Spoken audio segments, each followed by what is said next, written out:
सर्वकार्येषु सर्वदा लोकाभिरामं रणरङ्गधीरं हराजीवनेत्रं रघुवंशनाथं कारुण्यरूपं करुणाकरन्तं श्रीरामचन्द्रं शरणं प्रपद्ये। वसुदेवसुतं देवं कंसचाणूरमर्दनं देवकी परमानन्दं कृष्णं वन्दे जगद्गुरुं। गोपाल कृष्ण भगवान की जय, राधा रानी की जय।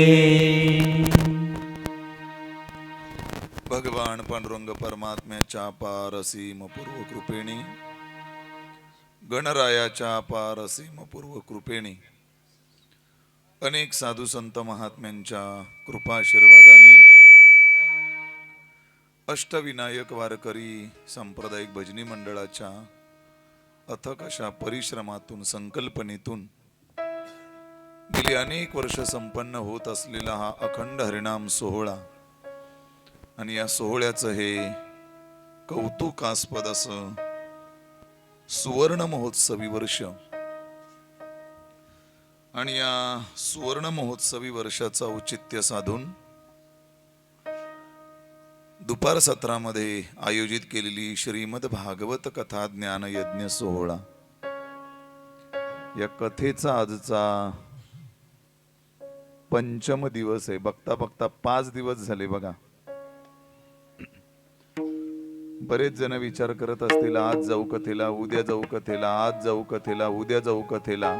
असं करता करता उद्याचा आपला सांगतेचा समारोपाचा दिवस येईल आणि तरी देखील त्यांना कदाचित कथेला काय करता येणार नाही, येता येणार नाही. आजचा कथेचा आपला पंचम दिवस आहे आणि अत्यंत महत्वाचा दिवस आहे. आजच्या दिवसामध्ये आपण भगवान श्रीकृष्ण परमात्म्याच्या लीला आणि भगवान श्रीकृष्ण परमात्म्याचा आणि रुक्मिणी मातेचा स्वयंवर सोहळा आपण प्रतिकात्मक रूपाने आज या ठिकाणी अनुभवणार आहोत. गोवर्धन लीला आपण अनुभवणार आहोत, त्याचा आस्वाद आपण घेणार आहोत. आजच्या कथेला आरंभ करण्यापूर्वी आपण कालचा थोडासा होमवर्क चेक करूयात आणि मग आपण पुढे जाऊया. थोडा मला अजून आवाज द्या. बोला, काय बघितलं काल आपण?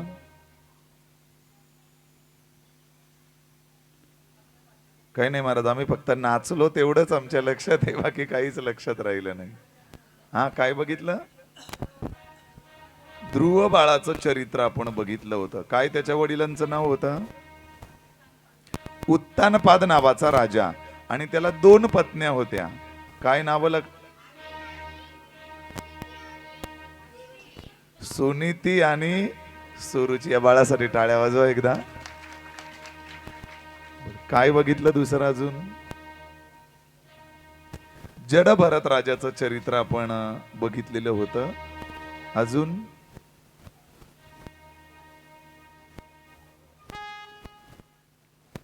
काय बघितलं होतं काल अजून आपण?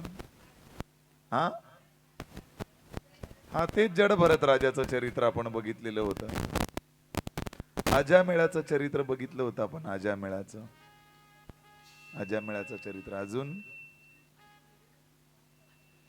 असू दे, काय हरकत नाही. तुम्ही विसरत चला, म्हणजे मग पुन्हा पुन्हा आम्हाला ताई या ठिकाणी, रचनाताई पुन्हा पुन्हा आमंत्रण देतील आणि पुन्हा पुन्हा त्यामुळे आम्हाला कथा करण्याचा योग या निमित्तानं आम्हाला प्राप्त होईल. काय हरकत नाही.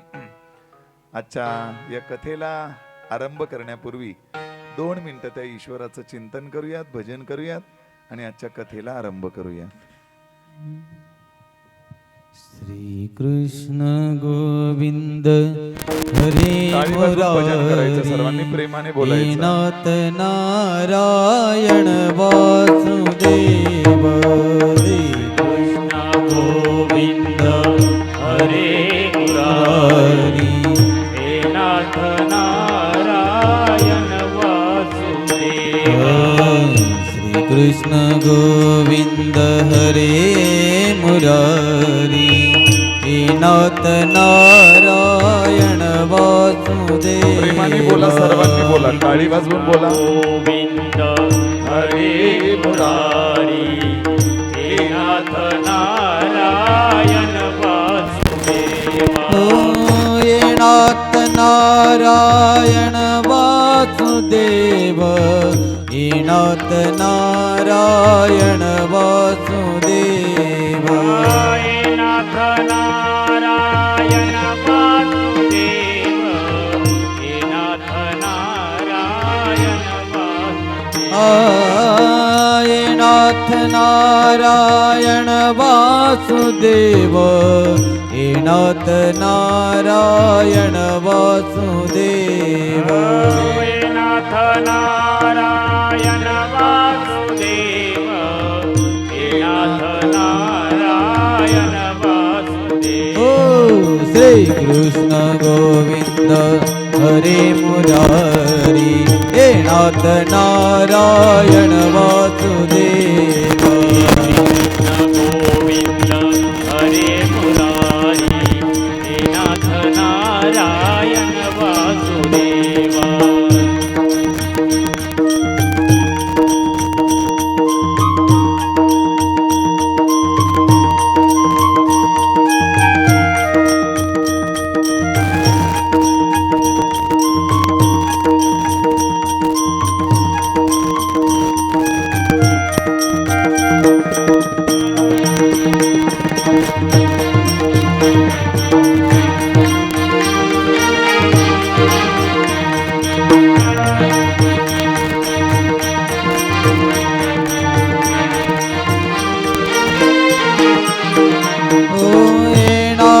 नारायण वासुदेव हे नाथ नारायण वासुदेव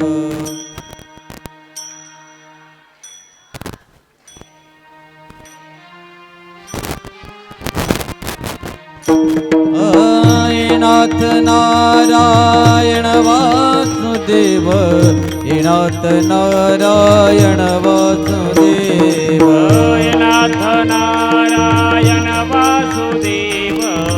हे नाथ नारायण वासुदेव. जय कृष्ण गोविंद हरे मुरारी हे नाथ नारायण वासुदेव कृष्ण गोविंद हरे मुरारी हे नाथ नारायण. जय कृष्ण गोविंद हरे मुरारी हे नाथ नारायण वासुदेव कृष्ण गोविंद हरे मुरारी हे नाथ नारायण वासुदेव. कृष्ण गोविंद हरे मुरारी हे नाथ नारायण वासुदेव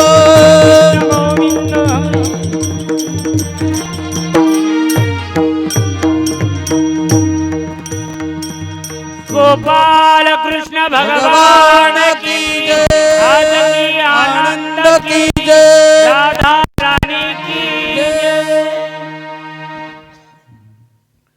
काल आपण भगवान परमात्म्याचा जन्मोत्सव आपल्या या पारशीवाडीमध्ये या धर्म मंडपामध्ये आपण संपन्न केला.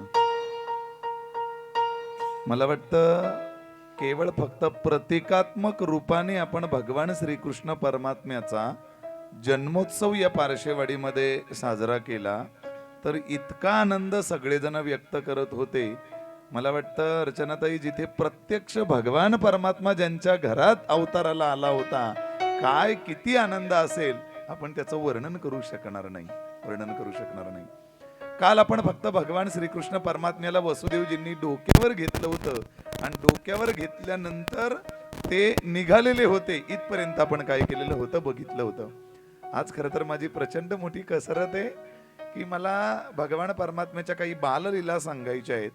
बाललीला सांगून भगवान परमात्म्याचं मथुरेतलं काही चरित्र मला सांगायचं आहे, कंसाचा वध करायचा आहे, भगवान परमात्म्याचं द्वारकेतलं काही चरित्र मला सांगायचं आहे आणि पुन्हा रुक्मिणी स्वयंवर या ठिकाणी आपल्याला सांगायचं आहे किंवा तो संपन्न करायचा आहे.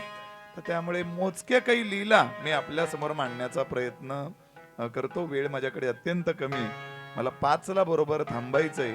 पुढची लोकल मला खर तर पकडायची आहे. तर त्यामुळे 5ला बरोबर मला थांबायचंय. काही मोजक्या लीला बघून आपण पुढे जाणार आहोत. प्रत्येक लीलेचा केवळ भाव, भगवान परमात्म्याची प्रत्येक लीला कशा करता ईश्वरानं केलेली होती, त्या लीलेमागे काय धर्म कारण आहे, काय नीती कारण होतं भगवान परमात्म्याचं, अगदी थोडक्यात बघून आपल्याला पुढे जायचंय. वसुदेवजीने भगवान परमात्म्याला डोक्यावर घेतलं, वसुदेवजी निघाले. आणि सगळ्यात महत्वाचं, पहिल्यांदा वसुदेवजींना जर कोणी अडवलं असेल तर ते म्हणजे यमुना मैयानं अडवलं होतं. का अडवलं यमुना मैयानं? त्याचं कारण होतं प्रत्यक्ष भगवान परमात्मा आणि त्या यमुनेमधून पुढे मार्गक्रमणा करणार होता. आणि यमुनेमध्ये मार्गक्रमणा करणार असल्या कारणानं यमुना मैयानं ठरवलं की हीच भगवान परमात्म्याची दर्शनाची किंवा दर्शन घेण्याची महत्वाची संधी आहे. आणि आलेली संधी मनुष्यानं कधीच सोडू नये. असं म्हणतात, संधी एकदाच दार ठोठावते तुमचं. ऐकताय ना? आयुष्यात कोणतीही संधी एकदाच दार ठोठावते. त्यावेळेस जर तुम्ही दार उघडलं नाही तर ती संधी तुमच्या उभ्या आयुष्यात पुन्हा दार ठोठावायला कदापिच तुमच्या दारात येत नसते. दारात येत नसते. मी माझ्या विद्यार्थ्यांना कायम एक वाक्य सांगतो की 10वी ही आयुष्यातली फार मोठी संधी आहे. काय संधी आहे? तुम्ही किती हुशार आहात किंवा तुम्ही कसे आहात हे प्रूफ करण्याची तुम्हाला काय आहे? संधी आहे ती. ते संकट मानू नका. बऱ्याचदा विद्यार्थ्यांना 10वी हे संकट वाटतं. 10वी संकट नाहीये. तुम्ही कसे आहात, तुम्ही किती हुशार आहात हे दाखवण्याची, प्रूफ करण्याची ती एक काय असते? संधी असते. संकट येतात जीवनामध्ये, घाबरू नका. अजिबात घाबरण्याची गरज नाही संकटांना. संकट काय येतात? आपण किती जिद्दी आहोत आणि आपण किती परिश्रम करणारे आहोत हे प्रूफ करण्याची, किंवा आपण किती बलवान आहोत हे प्रूफ करण्याकरता संकट येत असतात. साधी उदाहरणे की जर प्रभू रामरायाचं रावणासोबत युद्ध झालंच नसतं तर राम किती बलवान आहे हे जगाला कसं कळलं असतं? कदापिच कळलं नसतं. हे कायम ध्यानात ठेवा. म्हणून संकटांना कधी घाबरू नका. येत राहतील संकट. अजून एक वाक्य बोलतो, ऐका. संकट आली नाही असा या जगात एक सुद्धा माणूस नाही, एक सुद्धा व्यक्ती नाही. संकट येत राहतील, जात राहतील. फेस करा त्याला, सामोरं जा त्याला. संकटांना घाबरून संकट कधीच दूर होत नसतात. उलट ती अजून तुमच्या काय होतात? मागे येत असतात. इयत्ता 9वीच्या संस्कृतच्या जुन्या सिलेबस मध्ये एक धडा होता स्वामी विवेकानंदांचा. स्वामी विवेकानंद वाराणसीला गेले होते. अन्नपूर्णा मातेच्या मंदिरात दर्शन घेऊन निघाले. जंगलाचा थोडा रस्ता होता आणि म्हणून निर्मनुष्य रस्ता होता. पुढे चालले होते, लक्षात आलं मागे कोणतरी माझ्या येतंय म्हणून मागे वळून बघितलं. मागे वळून बघितल्यावर त्यांच्या लक्षात आलं 10-15 माकडं माझ्या मागे लागलेली आहेत. त्या माकडांना बघितलं आणि स्वामीजी घाबरले. अरे बापरे, ही एवढी माकडं जर माझ्यावर तुटून पडली, काही शिल्लक ठेवणार नाहीत. माझं काय करावं लागेल? स्वामी आता जोरात चालायला लागले. स्वामी जोरात चालायला लागल्याबरोबर ती माकडं सुद्धा त्यांच्या मागे काय व्हायला लागली? जोरात चालायला लागली. पुन्हा स्वामींनी वळून बघितलं. अरे बापरे, माकडं सुद्धा माझ्या मागे जोरात येत आहेत. आता स्वामी पळायला लागले. जसे स्वामी पळायला लागले तशी माकडं सुद्धा त्यांच्या मागे काय व्हायला लागली? पळायला लागली. स्वामी पुढे पळतायत, माकडं मागे पळतायत. स्वामी पुढे पळतायत, माकडं मागे पळतायत. असा तो रस्त्याला क्रम चालू होता. एक भिकारी बसलेला होता रस्त्यावर. त्यानं बघितलं कोण संन्यासी आहे आणि काय तो माकडांना घाबरून पळतोय. ती माकड त्याच्या मागे लागलेली आहेत. राहवलं नाही त्या त्या भिकाऱ्याला. त्या भिकाऱ्यानं स्वामी विवेकानंदांना आवाज दिला, अरे संन्यासीन अलंभयेन आपदाभिमुखः भवतः. अरे संन्यासी, घाबरू नकोस. आपदाभिमुखः भवतः. आपद म्हणजे संकट. संकटाला सामोरं जा, घाबरू नकोस. स्वामींच्या ते वाक्य लक्षात आलं. स्वामी जागेवर थांबले, मागे वळाले, माकडांच्या दिशेनं वळाले आणि माकडांच्या दिशेनं पावलं टाकायला सुरुवात केली. मला वाटतं पुढचं काय घडलं तुम्हाला आता सांगायची गरज राहणार नाही. जशी माकडांच्या दिशेनं पावलं टाकायला सुरुवात केली तशी माकडं आपोआप काय झाली? दूर निघून गेली. जितका वेळ स्वामी माकडांपासून बाजूला पळत होते, दूर पळत होते, तेवढी माकडं त्यांच्या काय होत होती, मागे पळत होती. जसं माकडांना सामोरे गेले तसे आपोआप माकडं काय झाली, दूर गेली. संकट येत राहतील, जात राहतील. संकटांना कधीच मनुष्यानं घाबरायचं नसतं. उलट मी तर कायम बोलतो की एखादं संकट आपल्यावर आल्यानंतर उगाच याला त्याला सांगत बसू नका, एवढं मोठं संकट माझ्यावर आलंय, एवढं मोठं संकट माझ्यावर आलंय. अजिबात सांगू नका. उलट त्या संकटाला ठणकावून सांगा तुमची जिद्द किती मोठी आहे, हे त्याला समजावून सांगा. कोणतीच संकट मनुष्याला आयुष्यातून नेस्त नाबूद करत नसतात. नेस्त नाबूद करतात ती तुमचं मनाची निराशा. संकट कधी नेस्त नाबूद करत नसतात. जर छत्रपती शिवाजी राजे आलेल्या संकटांना घाबरले असते तर 400 वर्षानंतरही आज छत्रपती शिवाजी महाराजांचा उदो उदो प्रत्येक व्यासपीठावरून कदापिच झाला नसता. घाबरू नका. यमुना मैया दुथडी भरून व्हायला लागलीये, घाबरले नाहीत. वसुदेवजी घाबरले नाहीत. मुळात घाबरण्याचं कारणच नव्हतं. अख्ख्या जगाची संकट दूर करणारा ईश्वर त्यांच्या डोक्यावर होता, तर घाबरण्याची गरज काय आहे. यमुनी मैयामध्ये शिरले, कमरेपर्यंत पाणी होतं, देव दर्शन देत नाही. यमुना मैया छातीपर्यंत वाढली तरी देव दर्शन देत नाही. आता वसुदेवजींच्या गळ्यापर्यंत पाणी आलं तरी देव दर्शन देत नाही. आता नाका तोंडापर्यंत पाणी आलं, तोंड बंद करून घेतलं वसुदेवजींनी. आणि मग देवाला वाटलं, आता जर मी हिला दर्शन दिलं नाही, यमुनेला जर दर्शन दिलं नाही तर अजून वाढेल, माझ्या वडिलांचा श्वास बंद होईल. आणि मग लोक म्हणतील हे कुठल्या पायाचं जन्माला आलं हे कार्ट, आणि आल्या आल्याच यानं बापाला काय करून टाकलं, मारून टाकलं. म्हणून हळूच देवानं आपल्या टोपलीतनं पाय बाहेर काढला आणि हळूच यमुना मैयाला अंगठ्याचा स्पर्श केला देवाने. पुर चालला चाट तेने लाविला अंगुष्ठ. चालला चाट त्याने रविला अंगुष्ठ. पुर चालला चाट तेने लाविला अंगुष्ठ. पुर चालला चाट त्याने रविला अंगुष्ठ. हे पुर चालला चाट तेने लाविला अंगुष्ठ. पुर चालला चाट तेने लाविला अंगुष्ठ. पुर चालला चाट त्याने रविला अंगुष्ठ. पुर चालला चाट त्याने रविला अंगुष्ठ. हळूच देवानं पायात आपला पाय बाहेर काढला आणि अंगठ्याचा स्पर्श यमुना मैयाला केला.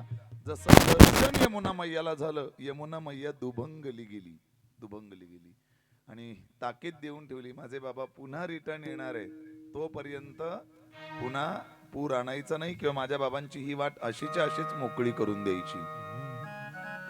वसुदेवजी त्या गोकुळामध्ये पोहोचले. रात्रीची वेळ होती. मथुरा ते गोकुळ 7 किलोमीटरचं अंतर आहे. 7 किलोमीटरचं हे 7 किलोमीटरचं अंतर पायी जाऊन वसुदेवजी गोकुळामध्ये पोहोचले. आणि गोकुळामध्ये पोहोचल्यानंतर यशोदेच्या कुशीमध्ये माया उत्पन्न झालेली होती. त्यामुळे तिला ते कळलंच नाही. माया जन्माला आलेली असल्यामुळे हे वसुदेवजी तिथे गेले आणि वसुदेवजींनी भगवान श्रीकृष्ण परमात्म्याला यशोदा मैयाच्या कुशीमध्ये ठेवलं आणि तिथं जन्माला आलेली माया, त्या मायेला तिनं काय केलं, वसुदेवजीनं आपल्या डोक्यावर घेतलं आणि पुन्हा इकडे निघाले, मथुरेकडे निघाले. निघाल्याबरोबर जसे त्या कारागृहात आले, कारागृहात आल्याबरोबर पुन्हा जशी तशी दारं लागली गेली, कुलपं लागली गेली. पहारेकऱ्यांना जे झोपा लागल्या होत्या ते जागे झाले. पुन्हा हाताला बेड्या, पुन्हा पायाला बेड्या, मानेला बेड्या, अशा पूर्णतः जसंच्या तसं पुन्हा बेड्या लागल्या गेल्या. वैकुंठवासी प्रातस्मरणीय विठ्ठल बाबा घुले सद्गुरु जोग महाराज वारकरी शिक्षण संस्थेचे अध्यापक आम्हाला पाठामध्ये असं म्हणायचे, पोरांनो काय याचा मतितार्थ आहे कळलं का? वैकुंठवासी विठ्ठल बाबा घुले म्हणायचे, वसुदेवजींनी ज्या वेळेस भगवान परमात्म्याला डोक्यावर उचललं तेव्हा काय परिणाम झाला? उचलिला कमळापती पायीची बंधने गळती. भगवान परमात्म्याला डोक्यावर उचलल्या बरोबर बेड्या बंधन सुटली आणि मायेला डोक्यावर घेतल्या बरोबर बंधन व्हायचंय त्याने देवाला डोक्यावर घ्या आणि ज्याला बंधनात अडकायचंय त्याने मायेला डोक्यावर घ्या. मायेला डोक्यावर घ्या. आता ती माया रडायला लागल्याबरोबर कंसाला निरोप गेला. 8वा मुलगा जन्माला आलाय. कंस धावत धावत तिथे आला. बघतो तर अरे 8वी मुलगी आहे. मुलगा असो मुलगी, मला 8व्यापासून धोका आहे, ठेवायचं नाही. धरलं तिच्या पायाला, गर गर गर गर फिरवून आता दगडावर आपटणार. तेवढ्यात ती माया कंसाच्या हातातनं निसटली आणि सुंदर असं देवीचं रूप तिनं धारण केलं आणि आकाशवाणी केली तिने, ए कंसा, अरे मला काय मारतोस? तुझ लागी वधी उपजला मज आधी. अरे मला काय मारतोस? तुला मारणारा माझ्या अगोदर गोकुळात पोहोचलेला आहे, त्याचं काय करायचं ते बघ. बस तेवढं झालं, ती गुप्त झाली ती.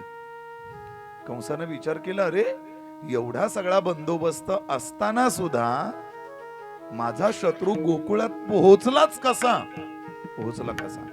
ताबडतोब सकाळीच आणि कंसानं सभा बोलवली. सगळ्यांना आमंत्रण दिलं. सभेचे दवंडी पिटवली गेली. आज एवढ्या वाजता सभा आहे, सर्वांनी आवर्जून उपस्थित राहायचंय. इथे आपल्या कार्यक्रमाची मीटिंग होते ना, समजा 9चा टायमिंग दिला तर 9ला येतात सगळी लोक? नाही येत. काय करतात? 9:30, 10. कंसानं सुद्धा टायमिंग दिला होता, लोक वेळेवर येणार नव्हती हे मला माहिती आहे. आणि म्हणून कंसाची लोक सभेची गोळा होईपर्यंत तिकडं गोकुळात काय झालं तिकडे जाऊया, तोपर्यंत इकडे सभेला कंसाचे लोक जमतील. मग सभेत काय झालं ते नंतर बघूया. तिकडं गोकुळामध्ये भगवान श्रीकृष्ण परमात्मा यशोदा मैयाच्या कुशीमध्ये पहाड झाली, दासी जाग्या झाल्या आणि बघितलं, अरे यशोदा मैयाच्या कुशीमध्ये बाळ जन्माला आलेलं आहे. आणि मग त्या दासीनं आरडाओरडा सुरू केला. अगं जागे हो, ऐकलं का? यशोदेला बाळ झालं, नंद बाबाला मुलगा झाला. ऐकलं का? नंद बाबाला मुलगा झाला. गवळण म्हणती गवळणीला, म्हणती गवळणीला, हो गवळण म्हणती गवळणीला, गवळण म्हणती गवळणीला, गवळण म्हणती गवळणीला, गवळण म्हणती गवळणीला, हो गवळण म्हणती गवळणीला, गवळण म्हणती गवळणीला. पुत्र झाला यशवंतेला, पुत्र झाला यशवंतेला, यशोदेला पुत्र झाला यशोदेला, झाला यशवंतेला, पुत्र झाला यशवंतेला, पुत्र झाला यशोदेला पुत्र झाला यशोदेला.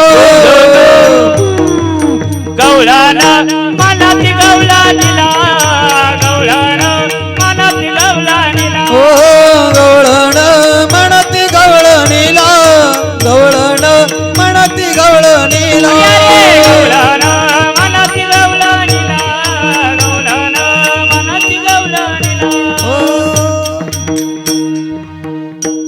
गवळण म्हणती गवळणीला, पुत्र झाला यशोदेला. एक धावी एकी पुढे, ताटी वाटी संभवते. काल त्या ताईंनी इथे गवळण म्हणत होत्या, ऐका.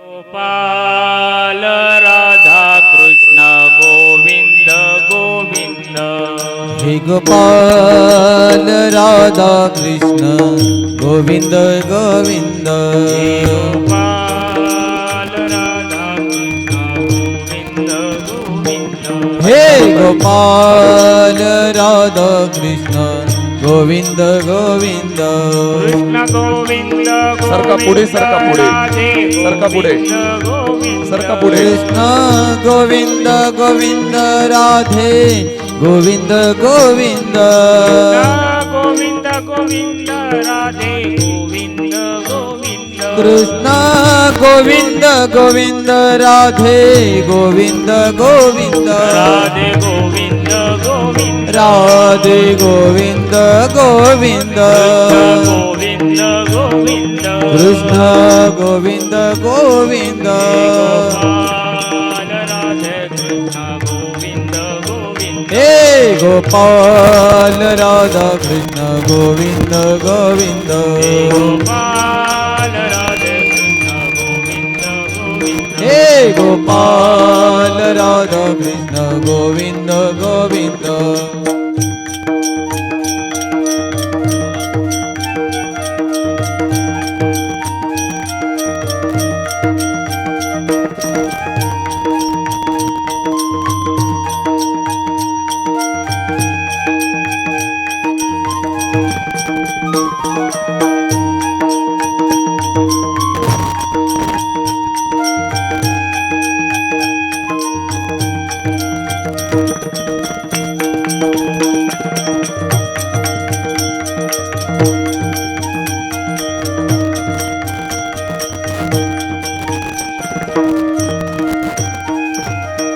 गोपाल कृष्ण भगवान की जय आज की आनंद की जय राधा रानी की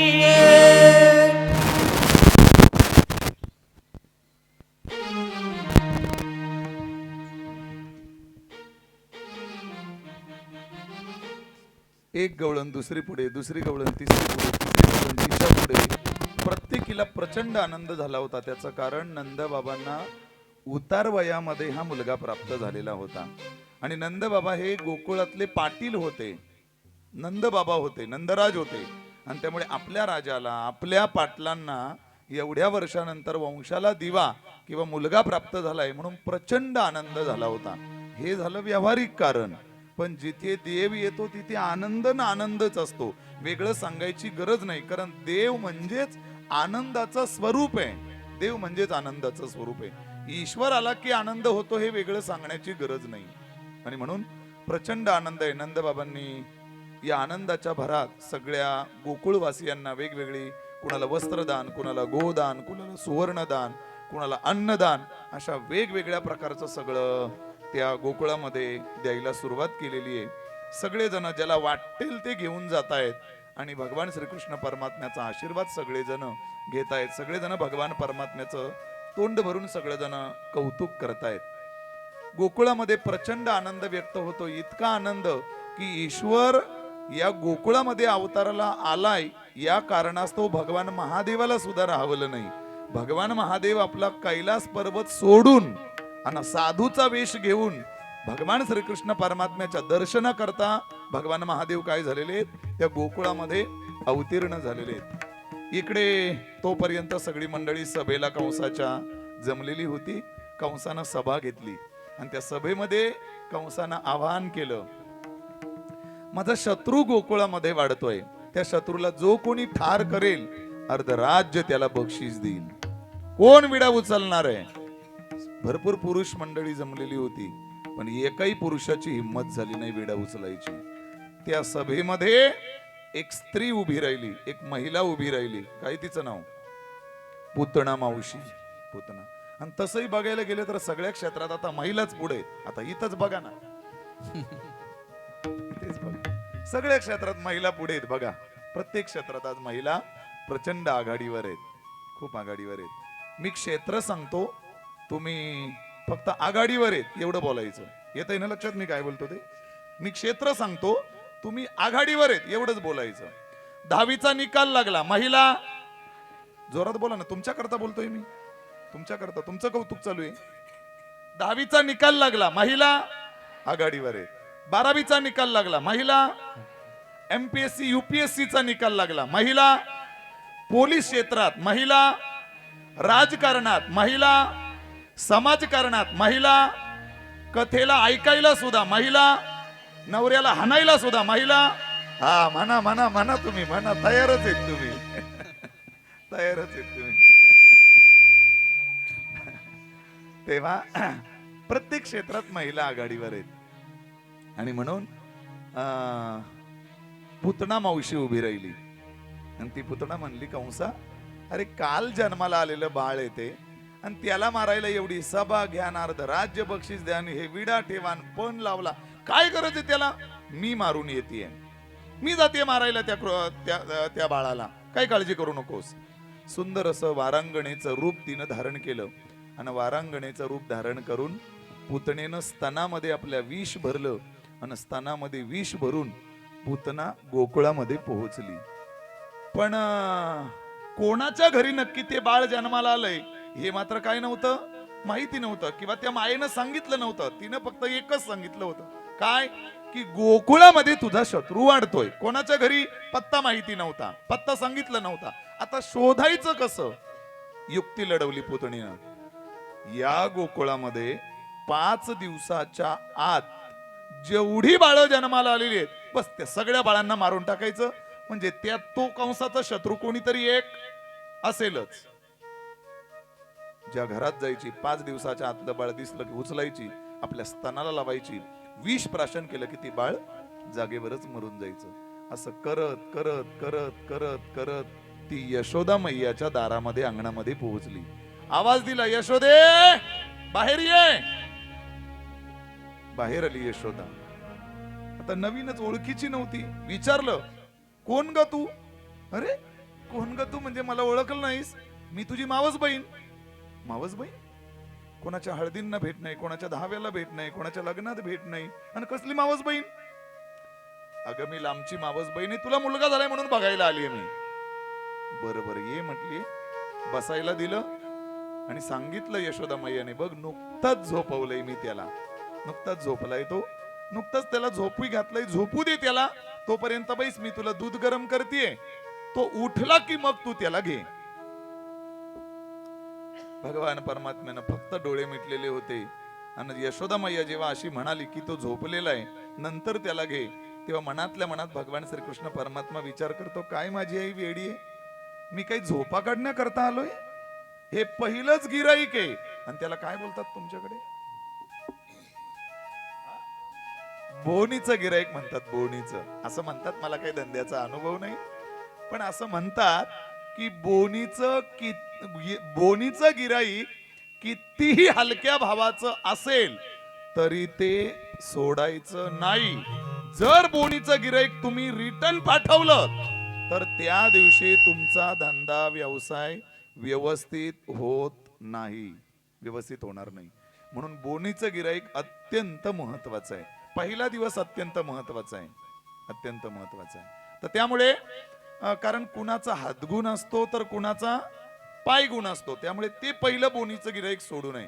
बघा तुम्ही, या जुन्या आज्या ज्या बसलेल्या आहेत, मावश्या बसलेल्या आहेत, त्यांना कल्पना असेल की पूर्वीच्या काळी मुलगी बघायला जर गेले तर तिचा चेहरा बघत नव्हते, तोंड बघत नव्हती, ती काळी आहे का गोरी कशी दिसायला आहे ते बघत नव्हते. मग काय बघायचे? पाय बघायचे. पाय बघायचे. कसं बघायचे? तर एका परातीमध्ये पाणी घ्यायचं, पाणी, आणि त्या पाण्यामध्ये तिला काय करायला लावायचा? भिजवायला लावायचा. आणि मग त्या परातीतनं पाय तिला उचलायला लावायचा आणि जमिनीवर तो पाय तिला ठेवायला लावायचा, उमटवायला लावायचा थोडक्यात. आणि मग तो जमिनीवर पाय ठेवला की मग तिनं पाय उचलायला लावायचा. उचल आता तो पाय. मग त्या ओल्या पायाचा ठसा त्या जमिनीवर उमटायचा आणि मग त्या पायाच्या ठस्याचं जी बघायला गेलेली जाणकार मंडळी होती ती त्या पायाच्या ठस्याचं निरीक्षण करायची.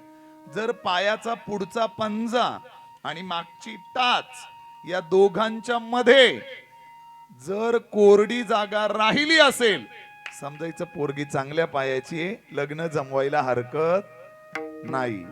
आणि जर पुढच्या पायाचा पंजा आणि मागची टाच याच्या मध्ये जर कोरडी जागा शिल्लकच राहिली नाही तर समजायचं हिस्सा पटपायाची आहे, ही नको आपल्या घरी. आता तुम्ही नका पाय बघू, आता तुम्ही पाय बघून काय उपयोग आहे? झालंय आता सगळं, आता काय करता पाय बघून? संपले आता नका पाय बघू. तरी सांगतो बघा ताई, तुम्हाला यातल्या निम्म्या माईला तर आज घरी जाऊन हा प्रयोग करणार म्हणजे करणार. बघा तुम्ही, आज निम्म्या माईला हा प्रयोग घरी जाऊन करणार. आता प्रयोग करून काही होणार नाही. ऐका माझं उत्तर. कुणाचा हातगुण असतो तर कुणाचा पायगुण असतो. एक माणूस सकाळी सकाळी भाजी मार्केटमध्ये गेला. एक आजी बिचारी वांगे विकायला बसलेली होती आणि त्याने विचारलं, आजी कशी दिली वांगी? 50 रुपये किलो.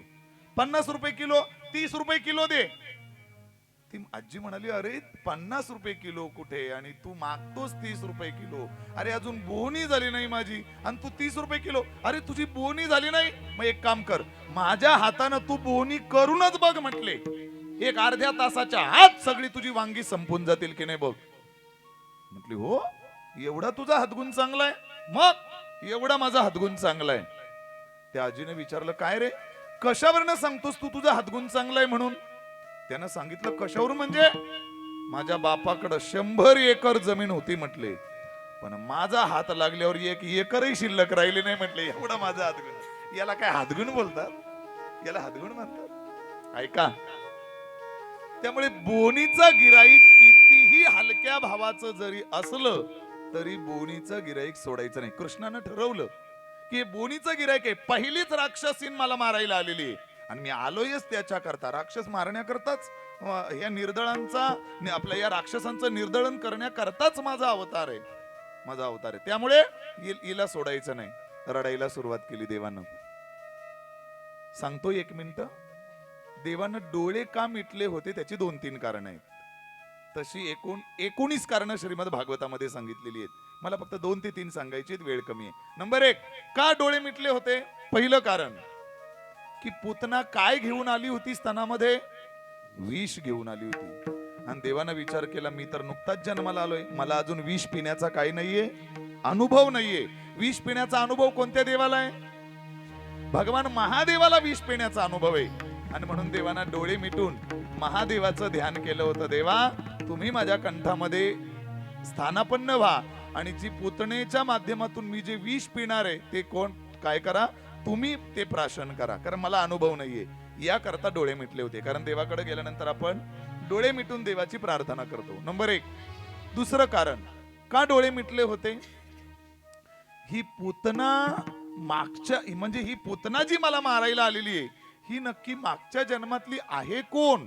काय हिचा माझा संबंध आहे आणि का मला मारायला आलेली आहे ते शोधण्याकरता. कोण होती ही पुतना सांगतो तुम्हाला, ऐका. जेव्हा भगवान परमात्म्यानं बळीचं सत्व हरण करण्याकरता बटू वामनाचा अवतार घेऊन त्याच्या दारात गेले होते आणि त्या बळीराजाची ही मुलगी रत्नमाला, ती रत्नमालेनं बघितलं ते बटू वामनाचं रूप आणि तिनं विचार केला, किती सुंदर बाळ आहे, असं वाटतं की जणू काही याला उचलून घ्यावं आणि स्तनपान करावं. त्या रत्नमालेला वाटलं. देवानं त्या अवतारात तिला वचन दिलं होतं मनातल्या मनात, तुझी ही इच्छा आता नाही पूर्ण होणार, पण पुढच्या जन्मात ही तुझी इच्छा नक्की मी पूर्ण करेन. आणि म्हणून ती रत्नमाला पुतना बनून आली होती. अजून एक, पण जेव्हा या बटू वामनाच्या अवतारात बळीला पाताळात घातलं, बळीचं राज्य हिरावून घेतलं आणि मग त्या रत्नमालेला राग आला. ती म्हणली, अरे याला असं वाटतं की याला विष घालून मारावं की काय. देव म्हणले, ही इच्छा तुझी या जन्मात नाही पूर्ण होणार, कधी पूर्ण होईल? पुढच्या जन्मी. तीच रत्नमाला या जन्मात पुतणा बनून आलेली होती. दोन्ही इच्छा देवाने तिच्या पूर्ण केल्या. पहिली इच्छा की मला स्तनपान करायचंय आणि दुसरी इच्छा याला विष पाजायचंय. दोनही इच्छा देवानं या जन्मात तिच्या पूर्ण केल्या होत्या. अर्थात ती पुतना. आणि तिसरं कारण का देवानं डोळे मिटले होते, तर वाईट गोष्ट पिताना लोक डोळे मिटतात. आता अजून किती स्पष्ट बोलू, कळलं तर बरं होईल तुम्हाला, कळलं तर बरं होईल तुम्हाला. वाईट गोष्ट पिताना लोक, आता ते का डोळे मिटतात मला माहित नाही, आपल्याला माहित नाही, पण ते डोळे मिटतात, डोळे मिटतात. त्यामुळे देवानं विष प्यायचं होतं म्हणून काय मिटले होते? डोळे मिटले होते. पुतनेनं तिकडे यशोदा मैया दूध गरम करते, देवानं रडायला सुरुवात केली. यशोदेने आवाज दिला, अगं बघ उठलाय तो, घे त्याला उचलून. पुतणेनं त्याला उचलून घेतलं, स्तनाला लावलं. स्तनाला लावल्याबरोबर भगवान परमात्म्यानं लीला केली. देवानं जेवढं विष होतं तेवढं विष तर शोषून घेतलंच, पिऊन घेतलंच, पण पुतणेचे पंचप्राण शोषायला देवानं सुरुवात केली. आणि जेव्हा पंचप्राण खेचायला देवानं सुरुवात केली आणि मग पुतणेच्या लक्षात आलं, हा कोणी साधा सुद्धा नाही, हा कोणीतरी वेगळा आहे, हा कोणीतरी. सोड मला, मुंच मुंच मुंच, मुंच म्हणजे सोड, सोड मला, सोड मला, सोड मला. भगवान श्रीकृष्ण परमात्मा मनातल्या मनात म्हणतात, मावशे एकतर मी कोणाला धरतच नाही, स्वतःहून मी कोणाला धरत नाही. आणि जर मी एखाद्याला धरलं तर त्याचा काटा काढल्याशिवाय म्हणून देवाच्या नादी लागू नका. नादी लागू नका म्हणजे वाईट वाईट विचारानं देवाच्या नादी लागू नका. देव म्हणजे काही खाऊ वाटला का तुम्हाला? लक्षात ठेवा, लोक देवालाही चॅलेंज करतात. देवाला चॅलेंज करणारे सगळे संपून गेले या भारतात, या जगात. असे कितीतरी देवच नाही असे म्हणणारी लोक होती. देवानं त्यांना एका मिनिटात उचललं, देव कुठे ते दाखवायला घेऊन गेलेत. एवढं वाक्य ध्यानात ठेवा. म्हणून देवाला चॅलेंज करू नका. मग पुतना घराच्या यशोदेच्या बाहेर पडली. 11 विकळ आपलं खरं राक्षसीचं रूप धारण केलं. सगळं गोकुळ जाग झालं. सगळं गोकुळाने बघितलं, अरे बापरे, भगवान परमात्मा तिच्या छातीवर आहे. बाहेर गेली. भगवान परमात्म्यानं गावाच्या गोकुळाच्या थोडं तिला बाहेर नेलं. प्राण पूर्णता खेचून घेतले. पुतना कोसळली. इतकं मोठं तिचं स्वरूप होतं की तिच्या छातीवर भगवान परमात्मा छोटा उंदरा एवढा काय होत होता आणि दिसत होता. इतकं अक्राळ विक्राळ तिचं रूप होतं. शिडी लावली, शिडी, भागवतात वर्णन आहे. इतकं मोठं स्वरूप होतं तिचं. शिडी लावली, शिडीवर लोक चढली तिच्या शरीरावर आणि हळूच देवाला तिच्या छातीवरनं काय करून घेतलं, काढून घेतलं. आणि मग गोकुळवासियांनी तिला तसंच नाही सोडलं. तिच्या शरीराचे काय केले, तुकडे तुकडे केले. एक मोठा डोंगर रचला आणि तिला अग्नी दिली. अग्नी, तिच्या शरीराला काय केली, अग्नी दिली. अंत्यसंस्कार केले तिचे. पण जेव्हा तिच्या शरीराला गोकुळवासियांनी अग्नी दिला तेव्हा तिच्या शरीराचा सुगंध यायला लागला. आपलं प्रेत जेव्हा जाळलं जातं तेव्हा सुगंध येतो की दुर्गंध येतो? बोला, दुर्गंध येतो. मग आपल्या शरीरातून जर दुर्गंध येतो, आणि पुतना तर राक्षसीन होती आणि देवाला मारायला आलेली होती, मग तरी सुद्धा तिच्या शरीरातनं सुगंध का आला? राजा परीक्षितीचा भगवान शुकाचार्यांना प्रश्न आहे. भगवान शुकाचार्य राजा परीक्षितीला समजून देतात, राजा, अरे आपण गेल्यानंतर आपल्या शरीरातून दुर्गंध येतो अग्नी दिल्यानंतर, पण पुतनीच्या शरीरातून सुगंध यायला लागला. त्याचं कारण तिच्या शरीराला कुणाचा स्पर्श झालेला होता? भगवान परमात्म्याचा स्पर्श झाला होता. आणि ज्याच्या जीवनाला भगवान परमात्म्याचा स्पर्श झालाय त्याच्या शरीरातून दुर्गंध कसं येईल? सुगंधच सुगंध येईल. त्या पुतणीला भगवान परमात्म्यानं ठार मारलं. पुढे भगवान परमात्म्याच्या दर्शनाला भगवान महादेव येतात. महाबळबट राक्षस म्हणून येतो, त्यालाही भगवान परमात्मा पुढे पाठवून देतात. शक्तासुराचा वध भगवान परमात्मा करतात. गर्गाचार्य येतात, भविष्य सांगतात.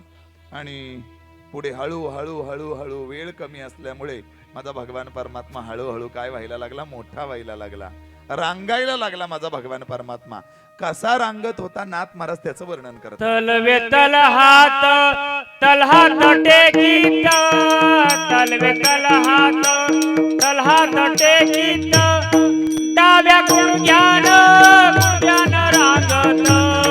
डाव्या गुडघ्यान रांगत, डाव्या गुडघ्यान रांगत. तळवे तळहात टेकीत, तळवे तळहात टेकीत, डाव्या गुडघाणे रांगत, डाव्या गुडघाणे रांगत, डाव्या गुडघाणे रांगत.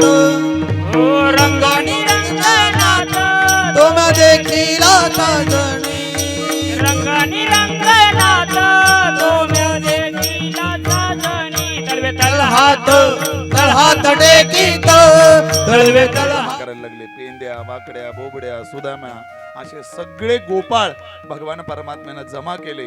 आणि जमा केल्यानंतर त्या गोपाळांकडे बघितलं तर सगळे गोपाळ असे वाळून गेलेले होते. सगळे असे उदबत्ती छाप झालेले होते. भगवान परमात्मा विचारतो, अरे आपल्या गोकुळामध्ये एवढं दही, दूध, तूप, लोणी आहे आणि तुमच्या तब्येती अशा का बरं सुकून गेल्यात, का बरं वाळून गेल्यात? सगळे गोपाळ म्हणायला लागले, देवा पिकतं इथे पण विकायला मात्र कुठे जातंय?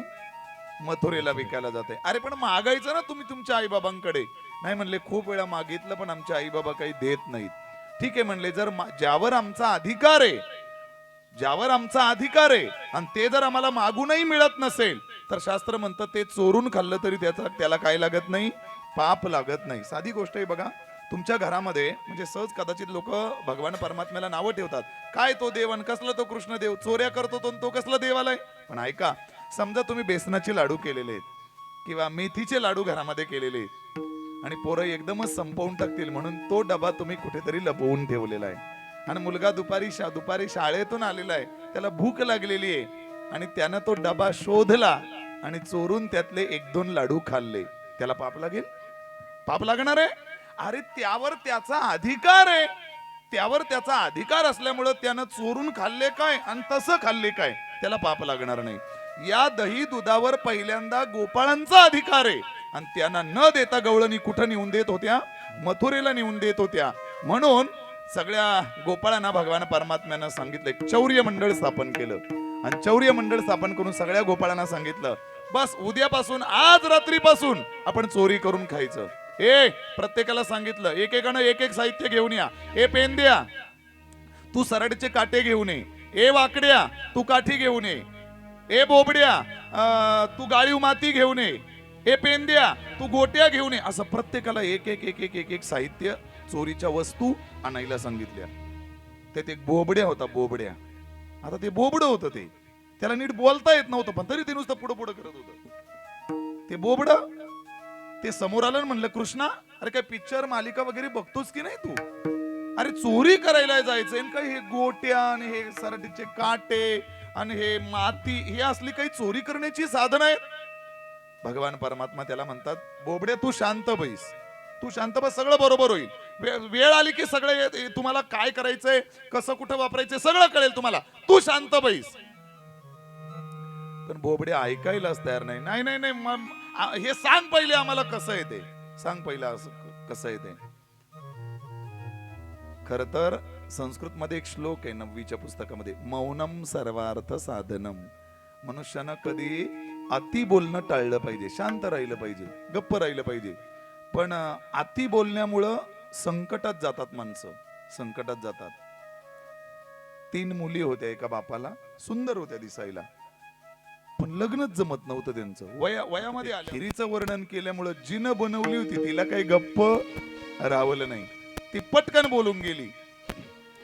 ती ती ती ती काय ततीत होत नाही. ते तादू तातले, त्यात बदाम तातले, तेव्हा ती चांगली होते. आता ज्याला ती मुलगी पसंत पडली होती त्याच्या लक्षात, अरे ही तर तोतरी आहे मुलगी. हातातला घास त्याच्या दसाच्या तसाच काय पडला, खाली पडला. बरं आता पहिलीनं बोलल्यावर दुसरीनं काय करायला पाहिजे होतं? गप्प राहायला पाहिजे होतं ना. दुसरी लगेच बोलली, ती ती ती काय तोनीत नाही तेली, मिनी पण तेले.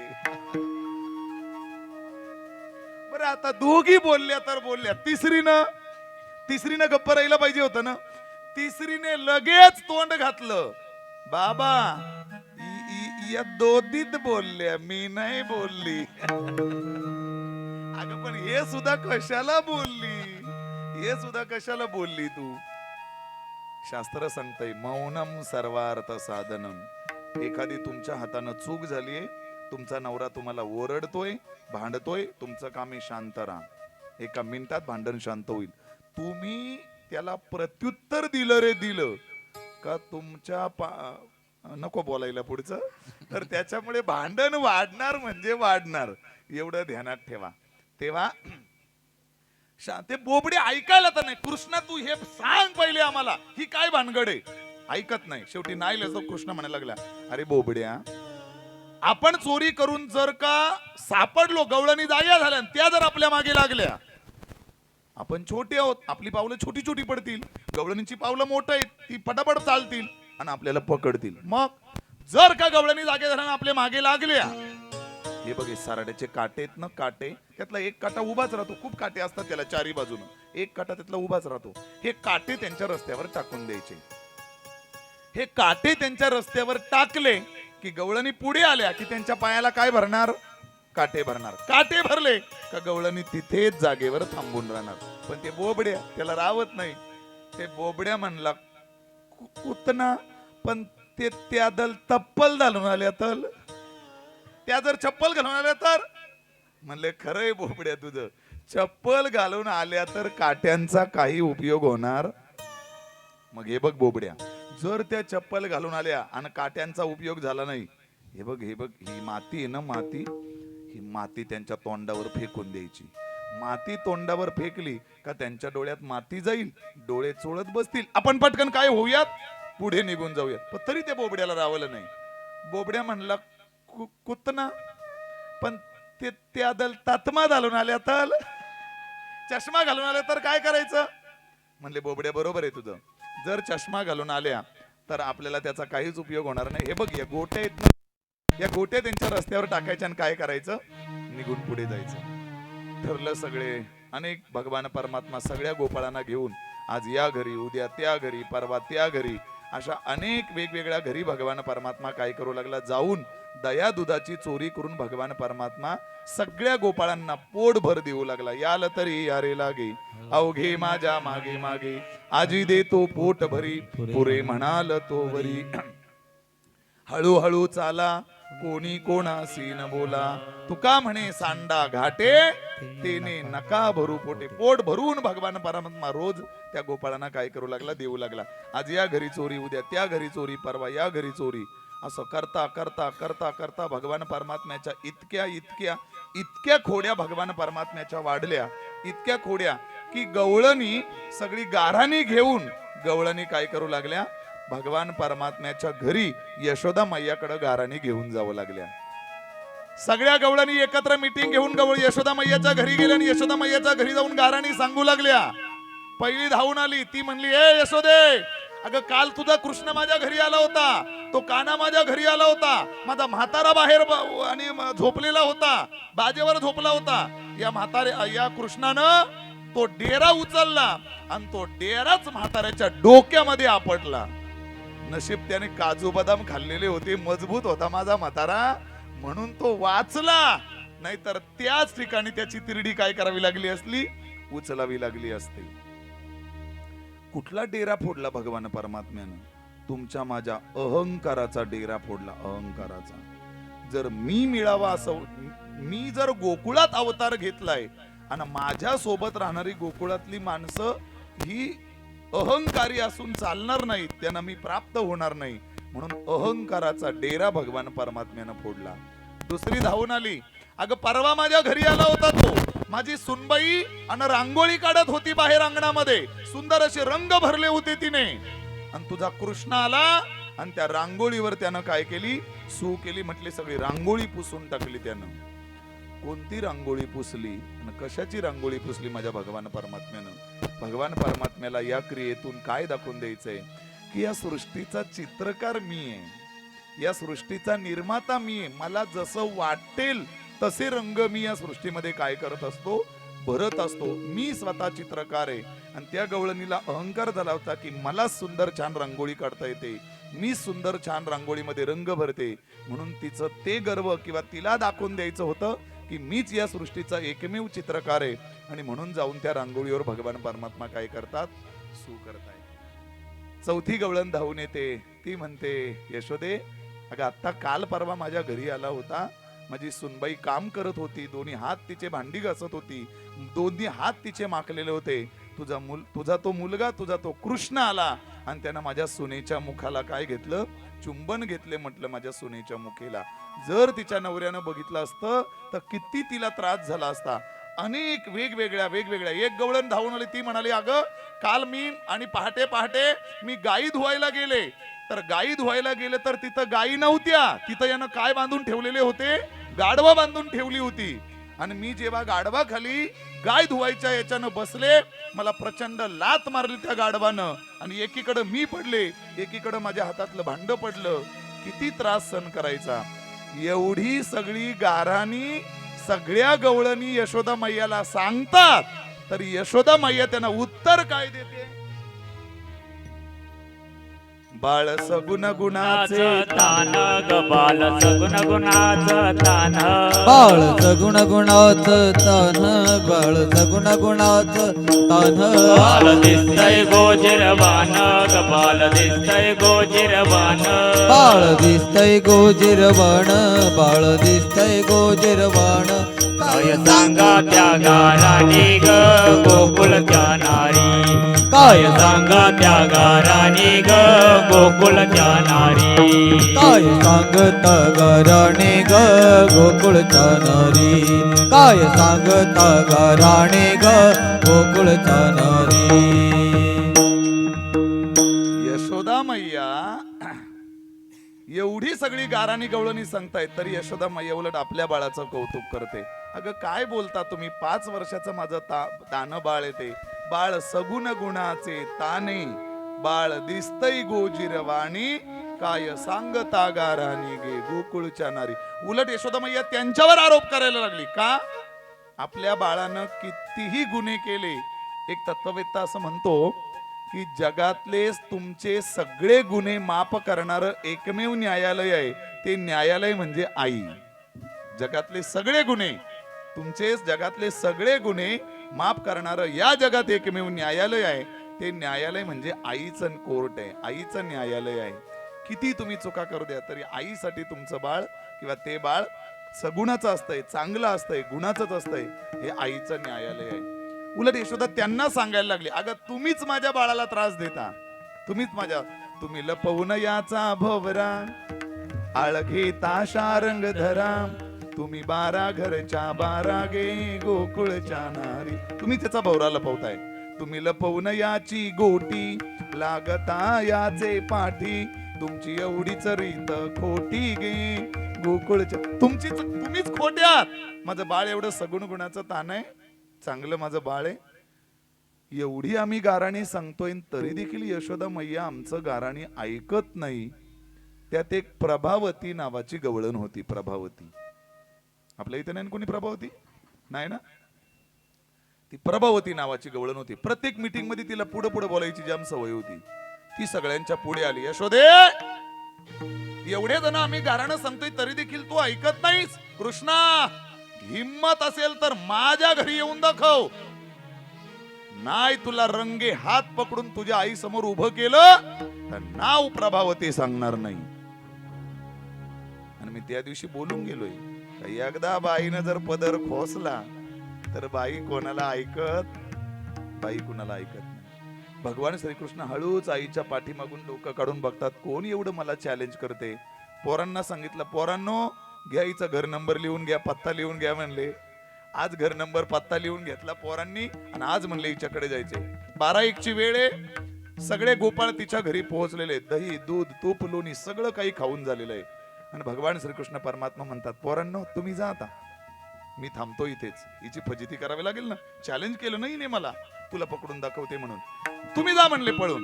गेले सगळे पोरं घरी निघून.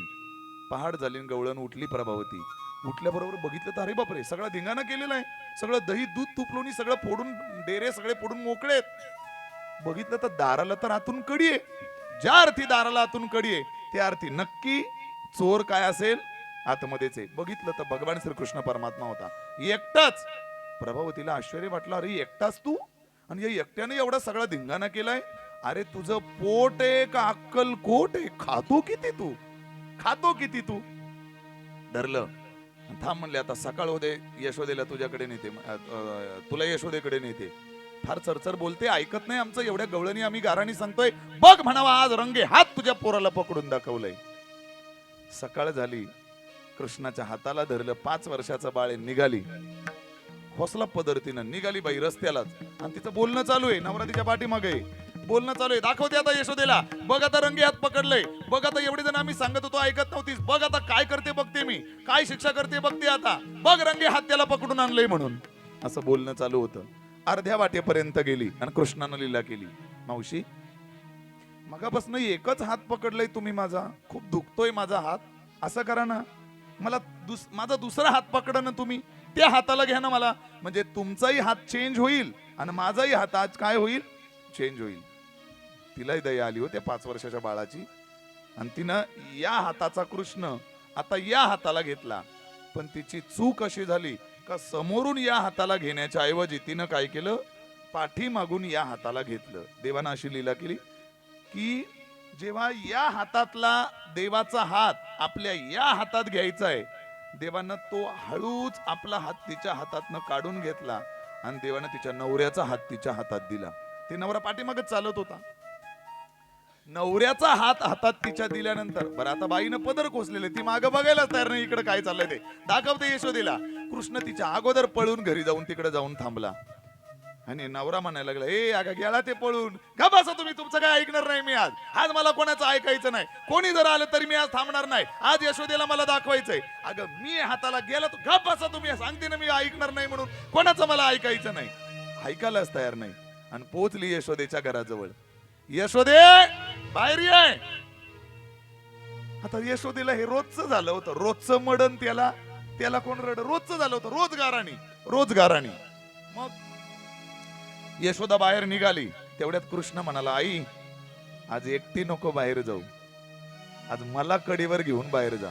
घेतलं कडेवर देवाला आणि आली बाहेर. त्या यशोदा मैयाच्या कडेवर भगवान परमात्म्याला त्या प्रभावती नावाच्या गवळणीनं बघितलं आणि ती विचार करायला लागली, अरे मी ज्या कार्ट्याला पकडून आणलंय ते कार्ट तर हिच्या कडेवर आहे. मग ते कार्ट जर हिच्या कडेवर आहे तर माझ्या हाताला कोणचं कार्ट आहे? आणि म्हणून माझ्या हाताला कोणचं कार्ट आहे म्हणून सहजीनं त्याच्याकडे बघितलं. अरे तर आपलंच कार्ट, आपलं म्हणजे अरे तुम्ही कधी आले म्हणले, तुम्ही कशाला आले, कुठे गेलं ते पोरग? अगं तुला मगापासून सांगत होता ते पोरग कधीच पळून गेलं, ऐकत नाही तू. फजिती केली प्रभावती गवळणीची आणि पुन्हा तिला भगवान परमात्म्यानं काय केलं, पुन्हा रिटर्न पाठवून दिलं. एक दिवस भगवान परमात्मा अंगणामध्ये एक म्हातारा आणि म्हातारी एकाच खाटेवर झोपलेले होते. गेला देव. त्या म्हाताऱ्याला अशी गवळ्याला लांब दाढी होती आणि त्या गवळणीला खूप लांब वेणी होती, खूप लांब केस होते. म्हणजे गेला तो लांब केसाचा जमाना. आता कळलं असेल मला काय म्हणायचंय ते. लांब केसाचा जमाना गेला. आता लोकल मधून कधी कधी आम्ही प्रवास करतो ना, नक्की स्त्री आहे का पुरुष आहे काहीच कळत नाही आम्हाला, कळतच नाही. मी एकदा कीर्तनात मला प्रसंग आला. कीर्तनात ते बारकं पोरग होत, सारखं चुळबुळ करायचं, ते डिस्टर्ब करायचं सारखं, समोरच बसलेलं. मी म्हणलं, ए बाळा, ए मुला शांत बैस.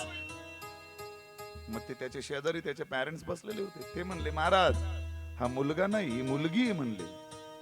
अच्छा म्हणलं, बरं बरं माफ करा, तुम्ही कोण, त्याचे वडील का? नाही म्हणले, मी त्याची आई आहे. आता म्हणजे कळलं असेल मला काय म्हणायचंय ते, कळत नाही आता, व्यवस्थित लक्षात येत नाही. ऐका, तेव्हा ते गवळणीला लांब वेणी होती आणि त्याला लांब दाढी होती. देवानं काय केलं, रात्री 12-1 वाजता भगवान परमात्मा गेला, तिची वेणी आणि त्याची वेणी आणि हिची दाढी. चुकतंय काय? हा म्हणजे जागे आहेत का नाही बघतो, चेक करतोय मी. विद्यार्थी जागे आहेत का झोपले? तिची वेणी आणि याची दोघांची गाठ बांधली. आता ऐका गाठ का बांधली ते. आपलं धर्मशास्त्र असं सांगतं की मनुष्याची योग्य वयोमर्यादा एकदा ओलांडली की पती आणि पत्नीचं अंथरूण विभक्त असलं पाहिजे, असं आपल्या शास्त्राचं, धर्मशास्त्राचं मत आहे. आणि हे दोघही एकाच खाटेवर झोपलेले होते आणि त्यांना ती अद्दल घडवायची होती. देवानं काय बांधली, गाठ बांधली आणि गेले देव निघून. पाठ झाली, गवळण उठली. उठल्याबरोबर वेणीला झटका बसला. हो काय कळतंय का, वेणीला माझ्या झटका देता? म्हणले, मी नाही झटका दिला, तूच माझी दाढी ओढलीस. दोघांचं भांडण. आणि मग बघतात, अरे बापरे, गाठ बांधलेली आहे. गाठ बांधलेली म्हटल्यानंतर ती गाठ सोडण्याचा प्रयत्न केला, सुटली नाही गाठ. ती आता देवाने बांधलेली गाठ आहे, ती काही सुटणार आहे का? साधी भटजीनी बांधलेली गाठ सुटत नाही आयुष्यभर. कळतंय का मी काय बोलतोय ते? भटजीनं ब्राह्मणाने बांधलेली गाठ ती आयुष्यभर सुटत नाही, तर ही देवानं बांधलेली गाठ आहे, सुटणार आहे का? ती सुटत नाही. जाळून बघण्याचा प्रयत्न केला, गाठ जळत नाही. कापण्याचा प्रयत्न केला, गाठ कापली जात नाही. मग गोपाळाच्या लक्षात आलं, तू काल यशोदेच्या घरी गेली होती का? त्या गवळणीला विचारलं. म्हणले, हो गेली होती. काही बोलली का त्या कृष्णाला? हा म्हणले, बोलली. त्याला हिंमत असेल तर माझ्या घरी येऊन दाखव. बरोबर आहे म्हणले. मग त्यानंच हे सगळं कारस्थान केलंय. आता म्हणले, या गाठीला दुसरा पर्यायच नाही, याला एकमेव पर्याय श्रीकृष्ण हेअर कटिंग सलून. याला दुसरा पर्यायच नाही म्हटले. आता पर्याय नाही, गेले भगवान परमात्म्याकडं. पण ते व्हायचं काय, ते गोपाळ होता, ते गोप होता, तो गवळी होता, तो होता बुट्टा. आणि ती गवळण काय होती, उंच होती, अति उंच होती. हे बुट्टा होता आणि त्याच्यामुळं ती पुढं चालायची आणि हे आता दाढीची आणि वेणीची गाठ, त्याच्यामुळं हे मागं चालायचा. पण ती उंच असल्यामुळं ते काय व्हायचं, ते दाढी खेचली जायची, त्याच्यामुळे त्या पंजावर त्याला काय व्हावं लागायचं, चालावं लागायचं. आणि मग त्या दिवसापासून नियम चालू झाला की पतीपेक्षा पत्नीची उंची शास्त्रानं किंचित 1 इंच का होईना ती काय पाहिजे. आता तुम्ही काही वेगळा विचार करू नका, नाही तर बरं झालं महाराज आम्हाला सांगितलंय आणि असं काही पाहिजे म्हणून. ऐका बारी, भगवान परमात्म्याकडे गेले. भगवान परमात्म्यानं फक्त दृष्टी टाकली आणि बस ती गाठ काय करून टाकली, सोडून टाकली. भगवान परमात्म्यानं सगळं कंटाळलं गोकुळ. किती याचा त्रास सहन करायचा, किती याचा त्रास सहन करायचा. आणि एक गवळी आपल्या बायकोला घेऊन निघाला. राहायचंच नाही म्हणले आता गोकुळामध्ये, थांबायचंच नाही गोकुळामध्ये. पण त्या गवळणीची जायची इच्छा नव्हती. ऐका माझं उत्तर, गवळण म्हणजे गवळणी ज्या घराणी घेऊन जात होत्या यशोदा मैयाकडे, त्या खास भगवान परमात्म्याच्या दर्शनाकरता जात होत्या. देव चोरी करायला जात नव्हता. गवळणीनाच वाटत होतं की आज देवानं काय करावं, माझ्या घरी चोरी करण्याकरता यावं. गवळणीना वाटत होतं. त्या गवळ्यानं गाडीमध्ये, बैलगाडीमध्ये सगळं सामान भरलं. गोकुळ सोडून जायचंय. गवळणीची जायची इच्छा नाही, पण नाही गेला. ते गाडीत बसली, गाडी निघाली, जंगलामध्ये गेली. आणि गाडी जंगलामध्ये गेल्यानंतर देवाच्या लक्षात आलं, माझ्या भक्ताला हा गवळी माझ्या इच्छेविरुद्ध, त्याच्या इच्छेविरुद्ध घेऊन चाललाय. लीला केली देवानं, तिला तहान निर्माण केली. ती म्हणाली, ओ गाडी थांबवा, बघा इथं कुठं पाणी आहे का. म्हणले तहान लागलीये मला. तो गवळी गाडीच्या खाली उतरला, काहीतरी साधन घेतलं आणि गेला कुठे, इथं ओढा, विहीर, नाला काय आहे का पाणी बघण्याकरता. तेवढ्यात देवानं अशी लीला केली, देवानं तिच्याच नवऱ्याचं रूप घेतलं आणि तिच्या नवऱ्याचं रूप घेऊन देव पाणी घेऊन त्याच्या अगोदर स्वतः हजर झाला. घे म्हणला पाणी. तेवढ्यात त्या खरा नवरा आला. त्यानं बघितलं, अरे माझंच रूप घेऊन कोण आला या. ए कोण आहेस तू. कोणीच म्हणजे मीचा नवरा आहे, मीचा नवरा आहे. आणि हे म्हणायचं मीचा नवरा आहे. मग ते खरा नवरा तिला म्हणाले, ए अगं तू तरी सांग म्हणले कोण तुझा खरा नवरा आहे. तिनं दोघांच्याकडे बघितलं, दोघे सेम टू सेम. तिलाही प्रश्न पडला कोणाकडे बोर्ड दाखवावा आता. जर याच्याकडे बोर्ड दाखवलं नंतर रॉंग नंबर लागला तर काय करू, काय करू, काय करू. ती म्हणली, ए मला कळत नाही, नंदबाबाकडे चला, नंदबाबा जो निर्णय देतील तो मला काय असेल मान्य असेल. नंदबाबाकडे गेले. लक्षात आलं नंदबाबाची आपल्या कार्त्याची लीला आहे म्हणून. एक उन्हाळ्याचे दिवस होते. खूप खोल अशी चौकामध्ये, खूप खोल 50 फूट खोल अशी विहीर होती. कोरडी ठण विहीर होती. उन्हाळ्याचे दिवस, मोठी मोठी अशी टोकदार दगड निघालेली. त्याला विचारलं, तुझी बायको आहे. हो माझी बायको आहे. दुसऱ्याला विचारलं, तुझी बायको आहे. हो माझी बायको आहे. ठीक आहे म्हणले, बायको मिळेल, परीक्षा द्यावी लागेल. काय परीक्षा. काही नाही, या विहिरीच्या या बाजून त्या बाजूला एका दमात जो उडी मारेल बस त्यानं त्याची बायको काय करायची, घेऊन जायची. आता ते देवाच्या रूपात जो नवरा, तिच्या नवऱ्याच्या रूपात जो देव होता तो एका मिनिटात तयार झाला. म्हणजे खरा नवरा होता, त्यानं वीर बघितली आणि त्यानं कपाळाला हात मारला. गेली म्हणलं आता बायको, आता काही बायको भेटत नाही म्हणले आपल्याला. पण परीक्षा द्यावी लागेल. अगोदरच माघार घ्यायची नाही. किती मतं मिळू द्या, फॉर्म का माघारी घ्यायचा नाही. किती मिळू दे पण फॉर्म माघारी नाही घ्यायचा. लढूनच काय करायचं, हारायचं पण लढून. अशी माघार नाही घ्यायची. आता पहिले देव आले. 1 2 3 म्हटल्याबरोबर उडी पलीकडे. देवाला काय करता येत नाही. आणि ते खरा नवरा आला. आता त्याची पाळी आली. ते सारखा जायचं आणि ते विहीर बघायचं, किती खोल आहे, किती खोल आहे, किती दगड बाहेर आलेली आहेत. ती खोल विहीर त्यांनी बघितली आणि नंदबाबाला त्यानं सांगितलं, नंदबाबा ती उडी नको आणि ती बायको नको, सिर सलामत तो. चांगली तयारी तुमची, चांगली तयारी. ती उडी नको ती बायको नको. नंदबाबाच्या लक्षात आलं, याची खरी बायको आहे. तिचा हात त्याच्या हातात दिला, जा तुझी बायको घेऊन जा. खूप खोड्या केल्या भगवान परमात्म्यानं. एक दिवस भगवान परमात्म्यानं वस्त्रहरणाची लीला केली.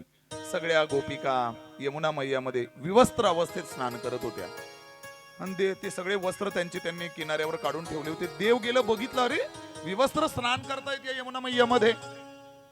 शास्त्र असं म्हणतं की कोणत्याही गंगेमध्ये नदीमध्ये स्नान करू नये. एवढंच नाही तर आपल्या घरी सुद्धा, घरात सुद्धा विवस्त्र करू नये. जलदेवता आपल्याला शाप देते, जलदेवता आपल्याला दोष निर्माण करते, दोष लागतो, ध्यानात ठेवा. आणि म्हणून या विवस्त्र अवस्थेमध्ये स्नान करतायत, ती कपडे उचलली, त्यांची वस्त्र कदंबाच्या झाडावर ठेवली. जेव्हा त्या सगळ्या गवळणींनी बघितलं, अरे आता बाहेर जायचे कपडे नाहीये, मग लक्षात आलं तिकडे कृष्ण आहे आणि त्यानं ती कपडे सगळे हे करून ठेवले. क्षमा मागितली त्यांनी आणि मग देवाला त्यांनी वचन दिलं की यापुढे आम्ही यमुना मैयामध्ये कदापिच पुन्हा विवस्त्र काय करणार नाहीत, स्नान करणार नाहीत. आणि मग भगवान परमात्म्याने ती कपडे खाली ठेवून दिले. भगवान परमात्मा नंतर निघून गेला. मग गवळणी बाहेर आल्या, त्यांनी कपडे परिधान करून मग आपल्या घरी काय झाल्या, पोहोचल्या. एक दिवस भगवान परमात्म्यामध्ये अत्यंत जीव असणारा, प्रचंड प्रेम असणारा मधुमंगल नावाचा एक गोपाळ होता. मधुमंगल, फार प्रेम त्याचं, फार प्रेम. किती प्रेम तर त्याच्या आईनं मधुमंगलाला काहीही दिलं का तो त्यातला अर्ध कोणाला द्यायचा, भगवान श्रीकृष्णाला. त्याला दिल्याशिवाय तो देवाला दिल्याशिवाय मधुमंगल काहीच खात नव्हता. आणि ही खोड त्याच्या आईला त्याची माहिती होती. एक दिवस सुंदर कढी तयार केली होती, अत्यंत गोड अशी कढी तयार झाली होती. गाई वळून हा बाहेरून आला दुपारच्या वेळेस आणि आल्यानंतर त्याच्या आईनं त्याला कढी दिली. सुंदर कढी झाली, माझ्या देखत पिऊन घे, कारण मला माहिती आहे तू त्या कार्ट्याला नेऊन देतो, माझ्या देखत आत्ताच्या आत्ता पिऊन घे. मधुमंगलाला प्रश्न पडला, अरे माझा तर रोजचा नियम आहे की देवाला दिल्याशिवाय काही खायचं नाही, आणि आई तर म्हणते इथेच पिऊन घे, आता काय करायचं, नियम मोडला जाईल, काय करावं काय करावं.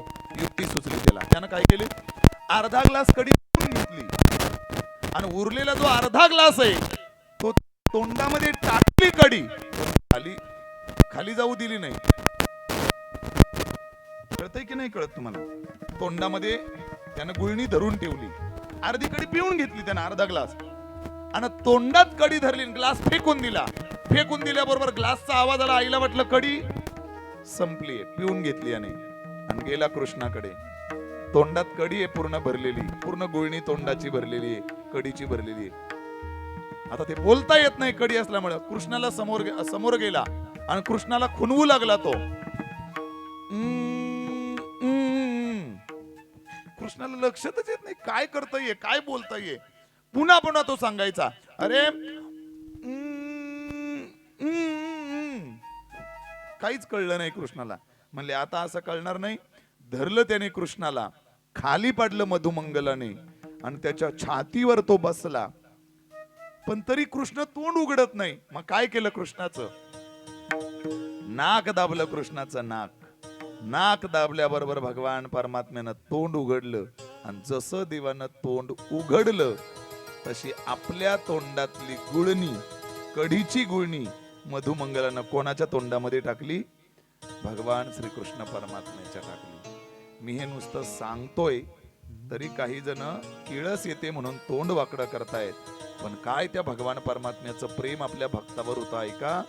त्यानं आवडीनं ती कढी काय करून घेतली, पिऊन घेतली. म्हणून तुकाराम महाराजांना प्रमाण लिहावं लागलं, खाय त्यांची उष्टावळी. भगवान परमात्म्यानं आपल्या भक्ताचं लाड पुरवण्याकरता, त्या प्रेमास्तव भगवान परमात्म्यानं काय केलं तर ती कढी सुद्धा भगवान, इतकं प्रेम देवावर आपण केलं पाहिजे तेव्हा भगवान परमात्मा आपले लाड पुरवतो.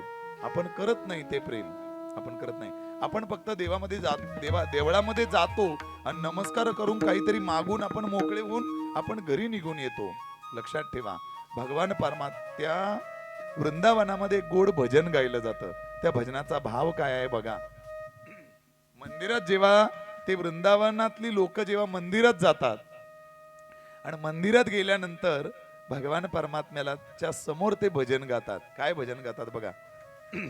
माझा आवाज तेवढा चांगला नाही पण तरी गाण्याचा प्रयत्न करतो. नाम हे तेरा तारणहारा. देवासमोर उभं राहून त्या गवळणी भजन करतायत. नाम हे तेरा तारणहारा, कब तेरा दर्शन होगा, जिनकी प्रतिमा इतनी सुंदर, वो कितना सुंदर होगा, वो कितना सुंदर होगा. देवा, अरे नाम तुझं इतकं गोड आहे, तुझी मूर्ती इतकी सुंदर आहे. बघा ना, आपण इथे राधाकृष्ण ठेवलेलं आहे. एक मिनिट बारीक नजरेनं बघा कधीतरी देवाकडे. देवा, अरे तुझी मूर्ती जर इतकी सुंदर आहे तर खरंच तो भगवान प्रत्यक्ष किती सुंदर असेल, किती गोड असेल, याचा कधीतरी विचार करा. गवळणींनी ती भक्ती करून दाखवली. बरं, ती भक्ती काय, गवळणींचं प्रेम होतं देवावर, किती प्रेम होतं. एकदा भगवान परमात्म्याचं डोकं दुखायला लागलं. खूप उपचार झाले देवावर, पण डोकं दुखणं थांबत नाही.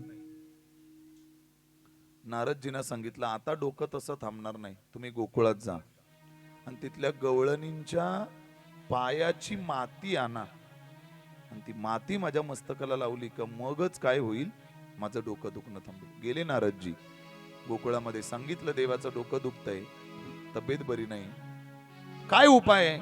सगळे उपाय केले, देवाचं डोकं दुखणं थांबत नाही. मग काय उपाय आता, शेवटचा उपाय आहे, गोकुळातल्या गवळणींच्या पायाची माती देवानं मागितली आहे. ती माती एकदा देवाच्या डोक्याला लावली की मग देवाचं डोकं दुखणं थांबेल. सगळ्या गवळणी मागे सरकल्या, पण राधा मात्र पुढे आली. राधा म्हणली, मी माती द्यायला तयार आहे. नारदजी म्हणाले, बाकीच्या गवळणी म्हणाले, अगं वेडी आहेस का तू, आयुष्यभर त्या भगवान परमात्म्याची आपण भक्ती केलेली आहे, सेवा केलेली आहे, आणि आपल्या पायाची माती जर का देवाच्या कपाळाला लागली, अगं नरकात जाऊ ना, नरकात आपण. इतर गवळणी म्हणायला लागल्या, नारद सुद्धा म्हणायला लागले, नरकात जाल तुम्ही. पण राधेनं दिलेलं उत्तर घरी घेऊन जाण्यासारखं आहे. राधा म्हणाली, ऐका नारदजी, माझ्या पायाच्या मातीनं जर माझ्या देवाचं डोकं दुखणं थांबत असेल तर एकदा नाही, मी 1000 वेळा नरकात जायला तयार आहे, पण माझ्या देवाचं डोकं दुखणं काय झालं पाहिजे, थांबलं पाहिजे. इतकी भक्ती करता आली पाहिजे, इतकं प्रेम पाहिजे देवावर, इतकं प्रेम असलं पाहिजे. गवळणीने अनेक प्रकारे भक्ती केली. वेड्या व्हायच्या गवळणी, वेड्या देवा करता. तो वेणू जर वाजायला लागला ना, वेड्या व्हायच्या गवळणी, हो वेड्या व्हायच्या. काय झालं, एका गवळणीचं मेकअप करायला आरशा समोर उभी होती गवळण. मेकअप, त्या काळातही मेकअप करायच्या गवळणी. मेकअप करायला आरशा समोर उभी आहे आणि आरशा समोर उभी असल्यानंतर वेगवेगळ्या प्रकारचा मेकअप तिचं चालू होतं. डोळ्याला काय लावतात, काजळ लावतात. ओठाला काय लावतात, प्लास्टिक नाही, काय बोलतात त्याला, हा ते काय बोलतात ते, तर ते ओठाला, कपाळाला काय लावतात, कुंकू. ऐका नीट बारीक, गवळणीनं कुंकू घेतलेलं होतं आणि ती कुंकू आता कपाळाला लावणार. आरशा समोर उभी आहे गवळण, आता कपाळाला कुंकू लावणार. तेवढ्यात भगवान परमात्म्याचा वेणू वाजायला लागला. कपाली काजल डोळ्यामध्ये कुंकू, कपाळी काजल डोळ्यामध्ये कुंकू, कपाली काजल डोळ्यामध्ये कुंकू, कपाळी काजळ डोळ्यामध्ये कुंकू, हलदेने मला वाट भरिले, हलदेने मला वाट भरिले, मन मोहिले रे, मन मोहिले, मन मोहिले रे, मन मोहिले. देवा तुझ्या मुरलीच्या पायी रे, हरी तुझ्या मुरलीच्या पायी रे, मन मोहिले रे, मन मोहिले, मन मोहिले रे, मन मोहिले.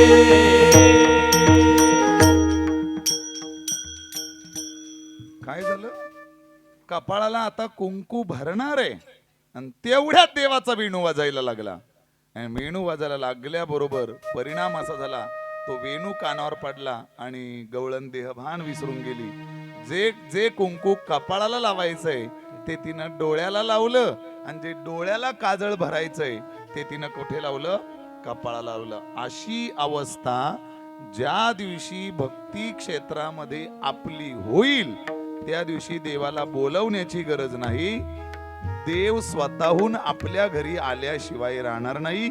म्हणून तुकाराम महाराजांना म्हणावं लागलं, न लगती सायास जावे वनांतरा, सुखे येतो घरा. तुम्ही फक्त अवस्था तयार करा. आपलं दुर्दैव असं आहे की आपण आपलं लक्ष अवस्थेकडे नाही, आपलं व्यवस्थेकडे लक्ष असतंय.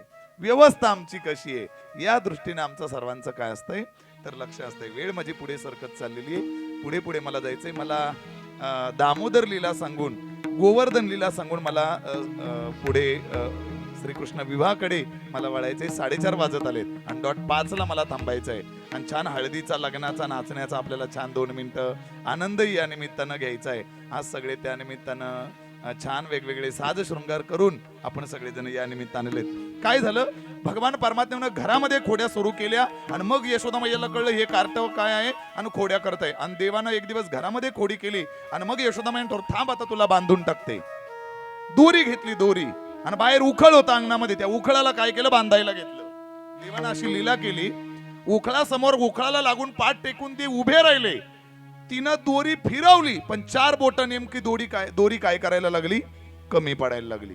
4 बोट दोरी कमी पडतीये म्हणून यशोदा दुसरा अजून एक दोरी घेते, ती त्याला गाठ मारते आणि पुन्हा देवाला बांधायला घेते.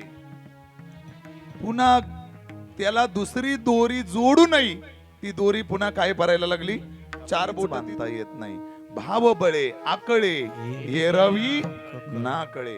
भावाच्या जोरावर मला बांधता येईल आई, या दोरीनं मला बांधता येत नाही. जनाबाईचा एक गोड अभंग आहे. जनाबाई म्हणते, मी एका चोराला पकडलंय, पंढरपूरच्या चोराला, आणि त्याच्या गळ्यामध्ये दोर बांधलाय मी, गळ्यामध्ये दोर, आणि गळ्यामध्ये दोर बांधून मी त्या चोराला काय केलंय, पकडलंय. कोणता चोर येतो, धरीला पंढरीचा चोर, धरीला पंढरीचा चोर, दरीला पंढरीचा चोर, दरीला पंढरीचा चोर. हे गला बांधून यादूर, गला बांधून यादूर, गला बांधून यादूर, गला बांधून यादूर. दरीला पंढरीचा चोर, दरीला पंढरीचा चोर, दरीला पंढरीचा चोर. जनाबाई म्हणते, मी पंढरीच्या चोराला पकडलंय. कोणता चोर आहे, पंढरीत भगवान पांडुरंग परमात्मा, आणि मग त्याला मी गळ्यामध्ये दोर बांधून मी पकडलंय. पण कोणत्या दोराने, तर भावरूपी दोरानं मी त्याला पकडलंय. भावरूपी गळा बांधून या दोर मी त्या चोराला पकडलंय, आणि भावरूपी दोरानं मी त्या चोराला पकडलंय. देवाला बांधायचं असेल तर भावरूपी दोरानं बांधता येतंय. अशा रश्यांनी दोराने देवाला बांधता येत नाही. आमचे गुरुजी म्हणायचे,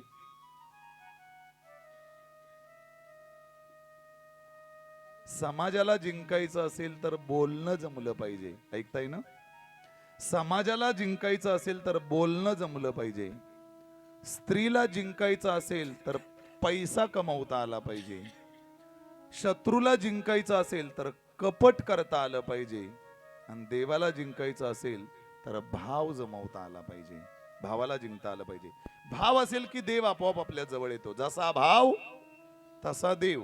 आपला भाव नाहीये, जसा भाव देव भुलला भावासी, देव भुलला भावासी, देव भुलला भावासी, हो देव भुलला भावासी. देव भुलला भवती, देव भुलला भवती, देव भुलला भवती, देव भुलला भवती. सांडोनिया वैकुंठा घे, सांडोनिया वैकुंठा, देव भुलला भवती देव भुलला भवती देव भुलला भवती देव भुलला भावानं देव आकळला जातो. आई दोरीनं मी बांधला जात नाही, कदापिच दोरीनं बांधणं मला शक्य नाही. मला बांधून ठेवायचं असेल तर भावानं. 36 वर्ष एकनाथ महाराजांच्या घरी भगवान परमात्म्यानं काम केलं. काय कशाच्या जोरावर? भावाच्या जोरावर भगवान परमात्मा त्या घरात तिथे राहून होता. हे कायम लक्षात ठेवा. आपला भाव नाही त्याच्यामुळे तसा देव आपल्याला सहकार्य. म्हणून हिंदीमध्ये एक गोड भजन आहे बघा. अच्युतम केशवम कृष्ण दामोदरम राम नारायणम जानकी वल्लभम. कौन कहता है भगवान खाते नहीं बीर शबरी के जैसे खिलाते नहीं. कौन कहता है भगवान सोते नहीं माँ यशोदा के जैसे सुलाते नहीं. कौन कहता है भगवान नाचते नहीं गोपियों की तरह तुम नचाते नहीं. खूप मोठं भजन आहे, गोड भजन आहे. कोण म्हणतं देव येत नाही? अरे द्रौपदी सारखी आर्ततेनं आजपर्यंत आपण देवाला हाक मारत नाही म्हणून देव येत नाही. कोण म्हणतं देव खात नाही? शबरी सारखी बोरं देवाला आजपर्यंत कोणी भरवत नाही म्हणून. तुम्ही नैवेद्य दाखवत ना देवाला, कसं नैवेद्य? एवढं मोठं ताट, हा एवढीशी प्लेट घेतो, जा वृंदावनात एवढं मोठं ताट असतं बरं. 56 प्रकारचे भोग देवाला दाखवतात. 56 प्रकारचे भोग. आपण एवढीशी प्लेट घेतो, एक घासभर भात, त्याच्यावर थोडं वरण आणि वाटाणा बटाट्याची भाजी असेल तर वाटाणाच टाकतो, बटाटा पडू देत नाही, वाटाणाच ठेवतो आणि पुन्हा देवाच्या समोर ठेवतो, पाणी पिरवतो, एका मिनिटात लगेच घेऊन येतो. देवाला नीट बघू नाही देत नाही, किती भाज्या, किती भजी, किती गुलाबजाम, कसा देव नैवेद्य खाईल? बरं शब्द प्रयोग काय बघा आपला. ए जा रे देवाला नैवेद्य दाखव. काय शब्द प्रयोग आहे? दाखव. म्हणजे खायला दे नाही, फक्त दाखवून आण, दाखव. या पद्धतीनं जसा भाव तसा देव. छोटस उदाहरण सांगतो, लक्षात येईल. एक माणूस घोडा घेण्याकरता बाजारात गेला. अनेक घोड्याचा बाजार भरलेला आहे आणि विचारायचा, का हो कितीला दिला घोडा? त्या घोड्यावाल्याने सांगितलं 50,000. 50? 60,000 घे, पण एक चक्कर राऊंड मारून बघायला लागेल. म्हणलं बघ. ते गिराईक त्या घोड्यावर बसलं, गेलं राऊंड मारायला. राऊंड मारायला गेल्याबरोबर तो जसा राऊंड मारायला गेला तो तसाच घरी पळून निघून गेला. घोडा चोरून आलाच नाही तो रिटर्न. बिचारा घोड्यावाला मालक कंटाळून वाट बघून निघून गेला. लक्षात आलं त्याच्या गिराईकानं मला फसवलं. घोडा पळून, चक्कर मारायचंय म्हणून घोडा पळून घेऊन गेला फसवून मला. आणि मग त्यानं घोडा तिकडं घरी नेला, छान त्याला खाऊ पिऊ घातलं, 2-3 महिने मजबूत केलं. मग दुसऱ्या बाजारात त्यानं विकायला नेला. आता या बाजारातून चोरून आणला होता, त्याच बाजारात कसा विकायला न्यायला जमेल? दुसऱ्या बाजारात विकायला नेला. घोडा धरून उभा होता. अनेक गिराईक यायचे, किंमत विचारायचे, निघून जायचे. एक गिराईक आला, म्हणले ए कितीला देणार घोडा? 70,000. 70? 80 घे म्हणला, पण एक चक्कर मारून बघायला लागेल, राऊंड मारून बघायला लागेल. म्हणलं बघ तो काही चोरीचा आहे काय? होता तर कशाचा? चोरीचाच. आलेलं गिराईक त्या घोड्यावर बसलं आणि गेलं चक्कर मारायला. तुम्हाला सांगतो, तेही जे चक्कर मारायला गेलं ते पुन्हा परत आलाच नाही. बिचारा नाराज झाला. लक्षात आलं या गिराईकानं मला काय केलंय? फसवलंय. आणि मग घरी गेला. घरी गेल्यावर बायकोनं गेल्या गेल्या विचारला, का हो दिला का घोडा? म्हणले हा दिला.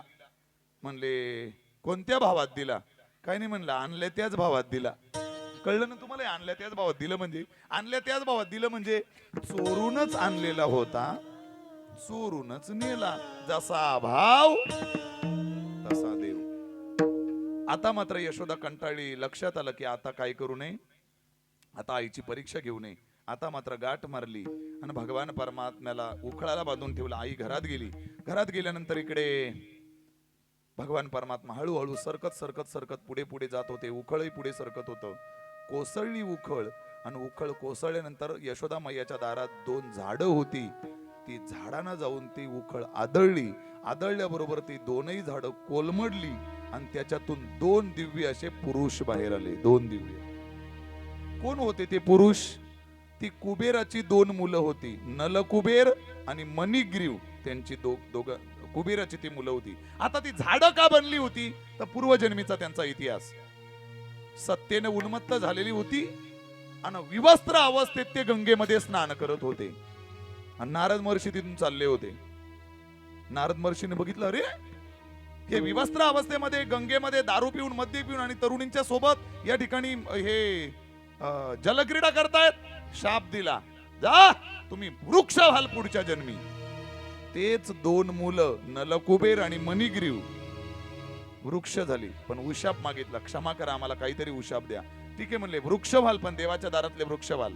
आणि एक दिवस देव दामोदर लीला करेल आणि त्या दामोदर लीलेतून तुमचा काय होऊन जाईल? उद्धार होऊन जाईल. आणि म्हणून दामोदर लीला करून देवानं उद्धार करून घेतला. सगळं गोकुळ एकदा गाडीमध्ये वेगवेगळ्या प्रकारचे भोग घेऊन निघाले. कृष्णाला कळलं नाही हे कुठे एवढे भोग घेऊन चाललेत. बाबांना विचारलं, बाबा कुठे चालली ती सगळी लोक? म्हणले इंद्राची पूजा करायला. म्हणले काय इंद्राची पूजा करतात? अरे वेड्या, इंद्र पाऊस पडतो, आपल्या गायींचं रक्षण करतो, त्यामुळे चारा मिळतो आपल्याला. बाबा इंद्र पाऊस पडत नाही बाबा, आपल्या गायींचं खरं रक्षण कोण करत असेल तर हा गोवर्धन पर्वत करतोय, तुम्ही त्याची पूजा करायला हवी आहे. सगळ्या गोपाळांना एकत्र केलं, गोकुळवासियांना एकत्र केलं, पटवून दिलं, हा गोवर्धन पर्वत आहे म्हणून ढग आडतात, म्हणून पाऊस पडतो, म्हणून चारा मिळतोय. हा गायी रोज त्या गोवर्धन पर्वतावर जाऊन आपल्या गायी चरतायत, गोवर्धन पर्वताची पूजा करा. सगळ्या गोकुळवासियांना पटलं आणि गोवर्धनाला भोग लावले. जसे आज सगळ्यांनी आणलेत ना, तुरडाळ आणलेली ना गोवर्धन पर्वताला भोग लावायला, त्या गोवर्धन पर्वतासमोर सगळे भोग ठेवले आणि प्रत्यक्ष गोवर्धन पर्वत भगवान परमात्म्याच्या रूपामध्ये प्रगट होऊन तो भोग काय करायला लागला? सेवन करायला लागला. 1 मिनिट कोणीतरी हातावर पाणी घ्या, आपण तो संकल्प नैवेद्याचा सोडून घेऊयात. गोवर्धन पर्वत समोर आहे, हा प्रसाद ते देवाच्या समोर ठेवा. तिथे ही यातली एक पुडी देवाच्या समोर ठेवा, यातली ठेवा समोर तिथे पर्वताजवळ. बरोबर, थोडीशी तुरडाळ हातात घ्या, ती समोर ठेवा. ती प्लेट घ्या, प्लेट मध्ये ठेवा हवं तर. हा, आणि पाणी घ्या हातावर. सर्वांनी हात जोडा की देवा, आम्ही आमच्या भोळ्या भाविक भक्तीनं तुला हा भोग लावण्याकरता ही तुरडाळ आम्ही समर्पित केलेली आहे. तेव्हा आमचा तो आणलेला प्रसाद तू सेवन कर, त्याचं ग्रहण कर, असं ईश्वराला आपण प्रार्थना करूयात. हातात पाणी धरून ठेवायचंय. ब्रह्मार्पणं ब्रह्महवीर ब्रह्माग्नो ब्रह्मणाहुतं ब्रह्मैव तेन गंतव्यं ब्रह्मकर्म समाधिना. ओम सहना भवतु सहनौ भुनक्तु सह वीर्यं करवावहै तेजस्विनावधीतमस्तु माम विद्विषावहै. पुंडलीकवरद हरिविठ्ठल श्री ज्ञानदेव पंढरीनाथ भगवान की, मौली ज्ञानेश्वर महाराज की, गोवर्धन भगवान की जय. इंद्राला कळलं रोज या दिवशी माझी पूजा होते, मला भोग येतात, अजून भोग येत नाही. आपल्या सेवकांना पाठवलं, बघितलं अरे बापरे इथं तर गोवर्धनाची पूजा चालू आहे.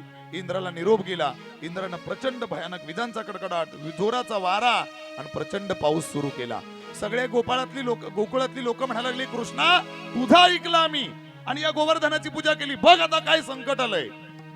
कृष्ण भगवान परमात्मा सगळ्या गोपाळांना, सगळ्या गोकुळवासीयांना सांगतोय, गोवर्धनाची पूजा केली तर रक्षण सुद्धा कोण करेल? गोवर्धन. चला म्हणले आपण सगळेजण गोवर्धन उचलूयात आणि गोवर्धन या सगळ्यापासून रक्षण करेल. सगळ्या चारी बाजूने सर्व गोकुळवासियांनी हात लावला, कृष्णानं हात लावला, गोवर्धन उचलला गेला. सगळ्यांनी आपल्या काठ्यात गोवर्धनाला लावलेले आहेत. भगवान परमात्म्यानं आपली करंगळी लावलेली आहे, एका करंगळीवर भगवान परमात्म्यानं तोलून धरलेलं आहे. सगळ्यांना वाटायला लागलं अरे आम्ही काठ्या लावल्यात आणि यानं फक्त करंगळी लावली आहे. गर्व झाला आणि एक सगळे गोपाळ म्हणायला लागले, काय रे गोवर्धन उचललाय, गोवर्धन उचलायचं आहे, तू फक्त करंगळी लावली आहेस आणि आम्ही काठ्यांच्यावर खरा गोवर्धन तोलून धरलाय. ठीक आहे म्हणले, मी माझी करंगळी काय करतो मग, जशी करंगळी थोडी देवानं वाकडी केल्याबरोबर काठ्या कडकड कडकड कडकड काय करायला लागल्या, मोडायला लागल्या. मग कळलं नाही नाही नाही कृष्णा तुझी करंगळी काढू नकोस. देवानं त्या एका करंगळीवर गोवर्धन तोलून धरला आणि त्या दिवसापासून देवाला दुसरं नाव मिळालं, गिरीधर. काय नाव मिळालं? गिरी म्हणजे पर्वत, धर म्हणजे तोलून धरणारा. गोवर्धन पर्वत तोलून धरणारा म्हणून गिरीधर नाव पडलं. सगळ्या त्यापासून भगवान परमात्म्यानं आपल्या यांची रक्षा केली. तिकडे कंसाला धडकी भरत होती, माझा शत्रू वाढतोय, मोठा होतोय. म्हणून आता एकानं त्याला युक्ती सुचवली. आतापर्यंत आपण सगळे त्याच्या क्षेत्रामध्ये आपले राक्षस पाठवले. शेवटी प्रत्येक क्षेत्रात ज्याची त्याची ताकद मोठी असते. एक काम कर, त्यालाच म्हणले इकडे बोलव. धनुष्य यागाचं आयोजन केलं आणि अक्रूरजींना भगवान परमात्म्याला बलरामाला आणायला पाठवलं. जेव्हा अक्रूरजी रथ घेऊन गोकुळामध्ये आले आणि गोकुळामध्ये आल्यानंतर सगळ्या गोपिका प्रचंड रडायला लागल्या. अक्रूरा, नेऊ नकोस रे आमच्या भगवान परमात्म्याला. त्या भगवान परमात्म्याच्या आधाराला आम्ही जगतोय, त्याच्यामुळे आम्ही जगतोय. जर भगवान परमात्मा गेला तर कदाचित प्राण आमचा निघून जाईल.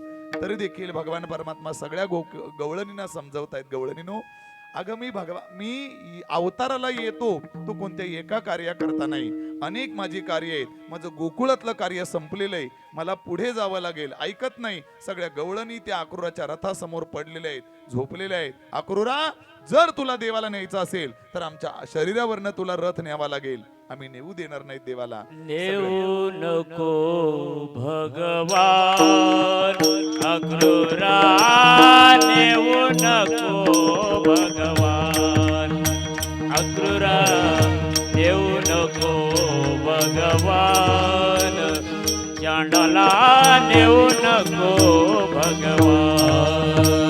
नेऊ नको भगवान अक्रूरा, नेऊ नको भगवान.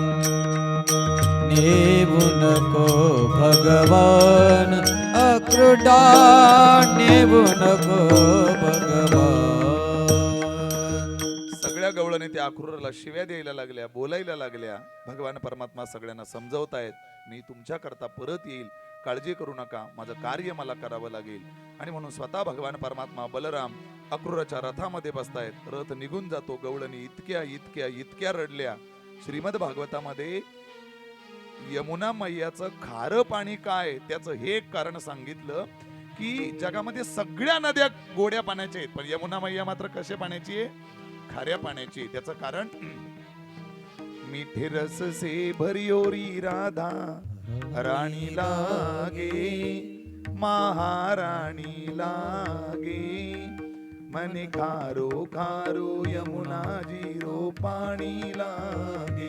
गवळणी इतक्या रडल्या होत्या. शास्त्रकार वर्णन करतात की अश्रूचे पाठच्या पाठ वाहत होते आणि ते पाठ यमुना मैयाला जाऊन मिळाले. आणि अश्रू हे खारट असतात, त्याच्यामुळे ते अश्रू, त्या अश्रूंच्या मुळे ती यमुना मैया आजही त्या गवळणींच्या प्रेमाची आठवण म्हणून आजही गवळणी ती यमुना मैया काय वाहते? खाऱ्या पाण्याची वाहते. भगवान परमात्मा बलराम दादा मथुरेमध्ये पोहोचले. सगळी मथुरा त्यांना बघण्याकरता उत्सुक झाली होती. कसा असेल कृष्ण, कसा असेल बलराम. कुब्जेला भगवान परमात्म्याने आशीर्वाद दिला. भगवान परमात्म्यानं मल्ल ठार केले आणि प्रत्यक्ष कंसाच्या सिंहासनावर भगवान परमात्मा पोहोचले. कंसाला खाली खेचलं, मुकुट एका बाजूला, आणि भगवान परमात्म्यानं कंसाचा वध केला. कंसाच्या शरीरातली प्राणज्योत निघाली आणि भगवान परमात्म्याच्या शरीरामध्ये विलीन झाली. उग्रसेनाला भगवान परमात्म्यानं मुक्त केलं कैदेतून, त्याला राज्यावर बसवलं. भगवान परमात्मा स्वतः मथुरेमध्ये राहू लागला. आणि बस अनेक वर्ष भगवान परमात्मा मथुरीमध्ये राहिल्यानंतर विश्वकर्म्याला आज्ञा दिली का माझ्यासाठी एक नगरी बनव. भगवान परमात्म्या करता विश्वकर्म्यानं जी नगरी बनवली ती नगरी म्हणजे द्वारिका नगरी. द्वारका नगरी, सोन्याची नगरी बनवली. भगवान परमात्मा द्वारकेमध्ये गेले. इकडे भीष्म विदर्भ देशाचा राजा आहे, भीष्मक नाव त्याचं आहे, आणि त्याला रुक्मिणी नावाची कन्या आहे. त्या रुक्मिणीचा विवाह त्यानं आणि शिशुपाला बरोबर करायचं ठरवलेलं आहे. मात्र तिची मात्र इच्छा नाहीये. तिनं मनोमन वरलेलं आहे. ते मात्र कुणाला वरलेलं आहे? भगवान श्रीकृष्ण परमात्म्याला. मी भगवान परमात्म्यावर प्रेम करते. म्हणजे देवाचं लव्ह मॅरेज होता असं समजू नका, असं समजू नका. मग कसं वरलं होतं ते ऐका. अनेक साधू, एकदा नारद महर्षींची आणि रुक्मिणीची भेट झाली होती. अरे नारद महर्षींनी रुक्मिणी मातेला भगवान श्रीकृष्ण परमात्म्याचं वर्णन करून सांगितलं होतं आणि ते वर्णन नारदांच्या मुखातून तिनं ऐकलं होतं आणि त्याच दिवशी तिनं ठरवलं होतं लग्न करीन तर फक्त भगवान श्रीकृष्ण परमात्म्यावर. अजून तिनं बघितलं देखील नव्हतं भगवान परमात्म्याला. त्या गुणांवरूनच तिचं भगवान परमात्म्यावर प्रेम जडलं होतं. लक्षात आलं माझा भाऊ, माझा वडील इकडे शिशुपालाबरोबर लग्नाची तयारी करतायत, काय करू काय करू. आता शांत बसून चालणार नाही. एक पत्र घेतलं तिने, त्या पत्रावर 7 श्लोक लिहिले. जगातलं पहिलं लव्ह लेटर आहे, जगातलं पहिलं लव्ह लेटर कृष्ण आणि रुक्मिणीचं पहिलं लव्ह लेटर. 7च श्लोक आहेत त्याच्यामध्ये, 7च श्लोक, 7 श्लोक आहेत. भूदेव ब्राह्मणाकडे ते पत्र दिलं, जा कृष्णाला द्या. ते पत्र घेऊन भूदेव ब्राह्मण द्वारकेला पोहोचले आणि ते पत्र वाचलं. त्या पत्रामध्ये तिनं लिहिलेलं होतं, मी मनोमन तुम्हाला वरलेलं आहे, जर योग्य वेळी तुम्ही माझ्याजवळ पोहोचला नाही तर ही रुक्मिणी शिशुपाला बरोबर लग्नाला उभी राहणार नाही, त्या क्षणी प्राण देऊन आपलं शरीराचा त्याग करेल. लिहिलं होतं. आमच्याकडे लग्नाच्या आदल्या दिवशी किंवा ते उठण्याच्या दिवशी वगैरे देवीच्या दर्शनाला, देवाच्या कुळदेवाच्या दर्शनाला नेतात. तिथं देवीचं मंदिर आहे, मी प्रदक्षिणा करण्याच्या हेतून मंदिराच्या मागे येईल, तुम्ही अगोदरच तिथे उपस्थित राहा. मंदिराच्या मागे आले की तुम्ही मला काय करा आणि मग पळवून न्या. तो दिवस उजाडला. भगवान परमात्मा अगोदरच रथ घेऊन मंदिराच्या मागे येऊन स्थानापन्न लपून बसलेले. इकडं शिशुपालाच्या लग्नाची तयारी चालली आहे, कृष्ण रुक्मिणीच्या लग्नाची तयारी झालेली आहे, ठरलेलं आहे. आता नवरीला देव दर्शनाकरता बाहेर न्यायचंय म्हणून गावाच्या बाहेर मंदिर होतं, त्या मंदिराकडे नेलं, देवीचं दर्शन घेतलं आणि देवीला विनंती केली, देवी आई मी जी योजना मनात आखलेली ती योजना पूर्ण होऊ दे, सफल होऊ दे.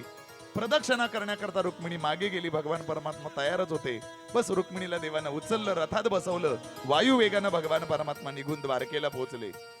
पण द्वारकेला गेल्यानंतर भगवान परमात्मा रुक्मिणी असं लपून छपून नाही लग्न करायचं म्हणले. आपण माझ्या गोकुळातल्या सगळ्या मित्रांना, आई वडिलांना, यशोदा मैयाला, नंदबाबाला मध्यभागी बरोबर जागा मोकळी करा.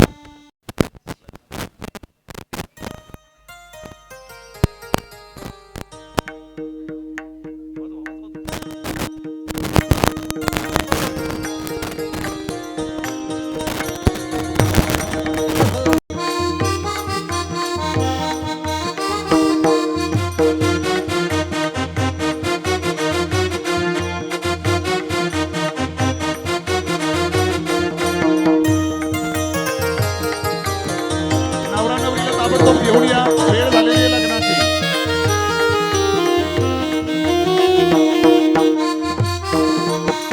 अर्चनाताई पूर्व पश्चिम बरोबर आहे. ओके, नवरा नवरीला ताबडतोब घेऊन या कृपया, वेळ झालेली आहे. आहेर जमा करायला सुरुवात करायची. आहेर सर्वांनी आहेर लग्नाचा आहेर जमा करायला सुरुवात करायची आहे. अक्षदा मिळाल्या का मंडळी? सर्वांना अक्षदा वाटा. नवरा नवरीला ताबडतोब घेऊन या मंडपामध्ये.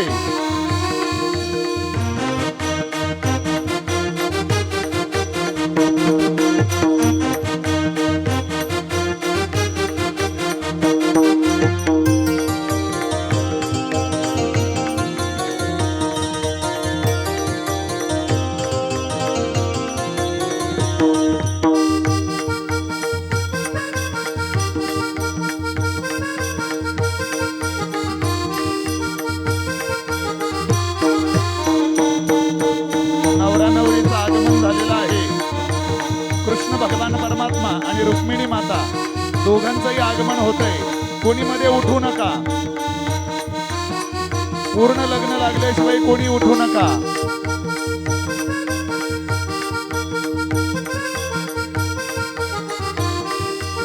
नवरा नवरीला छान नाचत गाजत घेऊन यायचंय.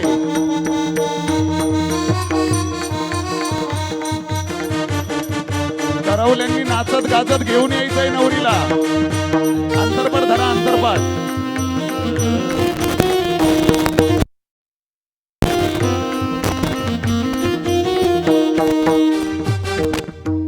ग्रामस्थ मंडळ आलेले पावळे पाटील सरपंच लग्नाला सुरुवात करायची का?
शुभ मंगल सावधान सावधान शुभ मंगल सावधान सावधान शुभ मंगल सावधान आली लग्न गठीप समीपणवरा घेवो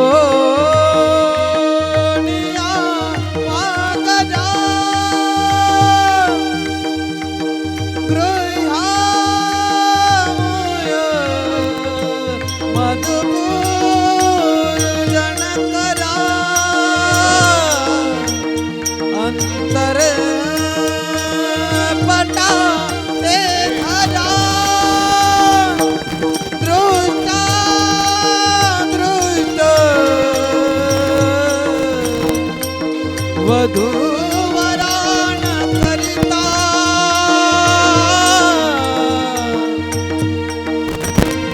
दोघे करा उभी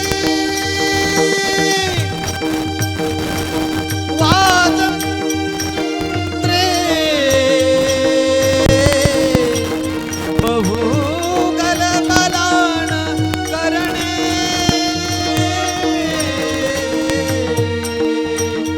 कुर्या सदा मंगलं शुभमंगलं सावधान शुभमंगल सावधान सावधान शुभमंगल सावधान सावधान शुभमंगल सावधान विघ्नेश्वर विघ्न निर्विघ्न तारे सकलार्थ सिद्धे मनोकारे वाजंत्री वाजंत्री मंगल करणे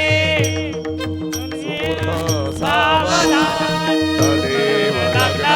सुदिवंत देव ताराबलं चंद्र बलं देव विद्याबलं चंद्र बलं देव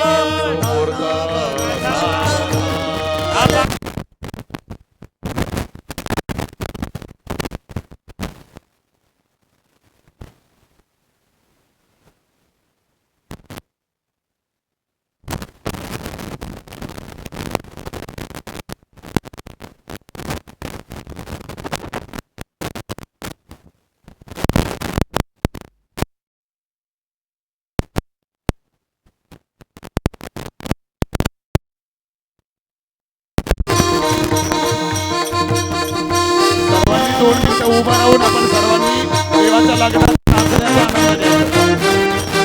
हार द्या हार हार द्या नवरा नवरीला.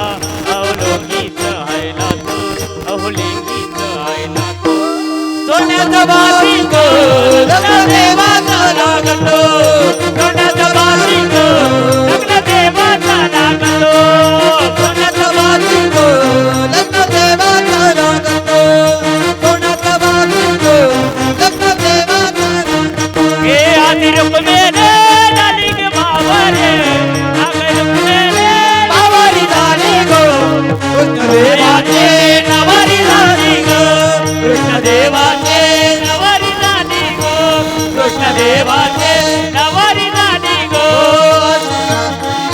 बावरी झाली गो बावरी झाली गो कृष्ण देवाचे नवरी झाली गो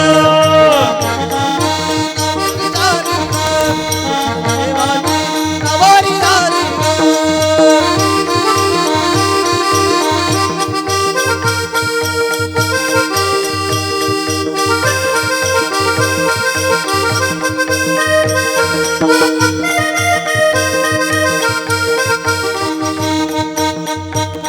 अशी रुक्मिणी बावारी झाली गो कृष्ण देवाचे नवरी झाली गो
नवरीला बसायला खुर्ची द्या. खुर्ची द्या दोघांनाही समोर. वा वा वा.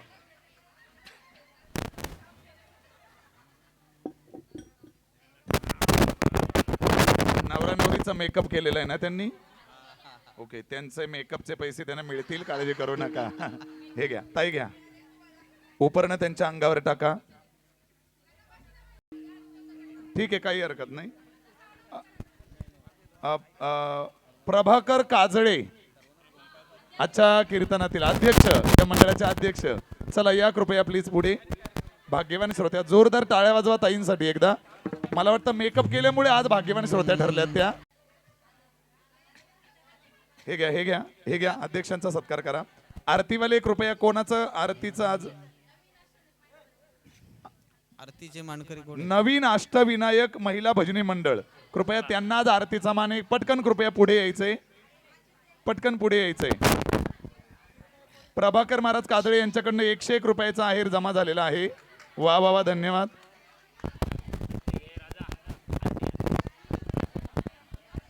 आरतीची मंडळी कृपया आरती. चला, चला, आरतीवाले चला. लवकर या, लवकर. चला, ताटात द्या त्यांच्याकडे, आरती ताटात द्या. सुरुवात करा.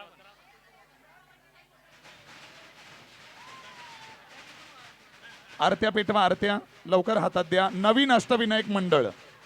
नवरा नवरीला इकडे खुर्चीवर बसवा प्लीज. इथे खुर्चीवर बसवा नवरा नवरीला. आरतीवाली मंडळी चला, आरतीवाली.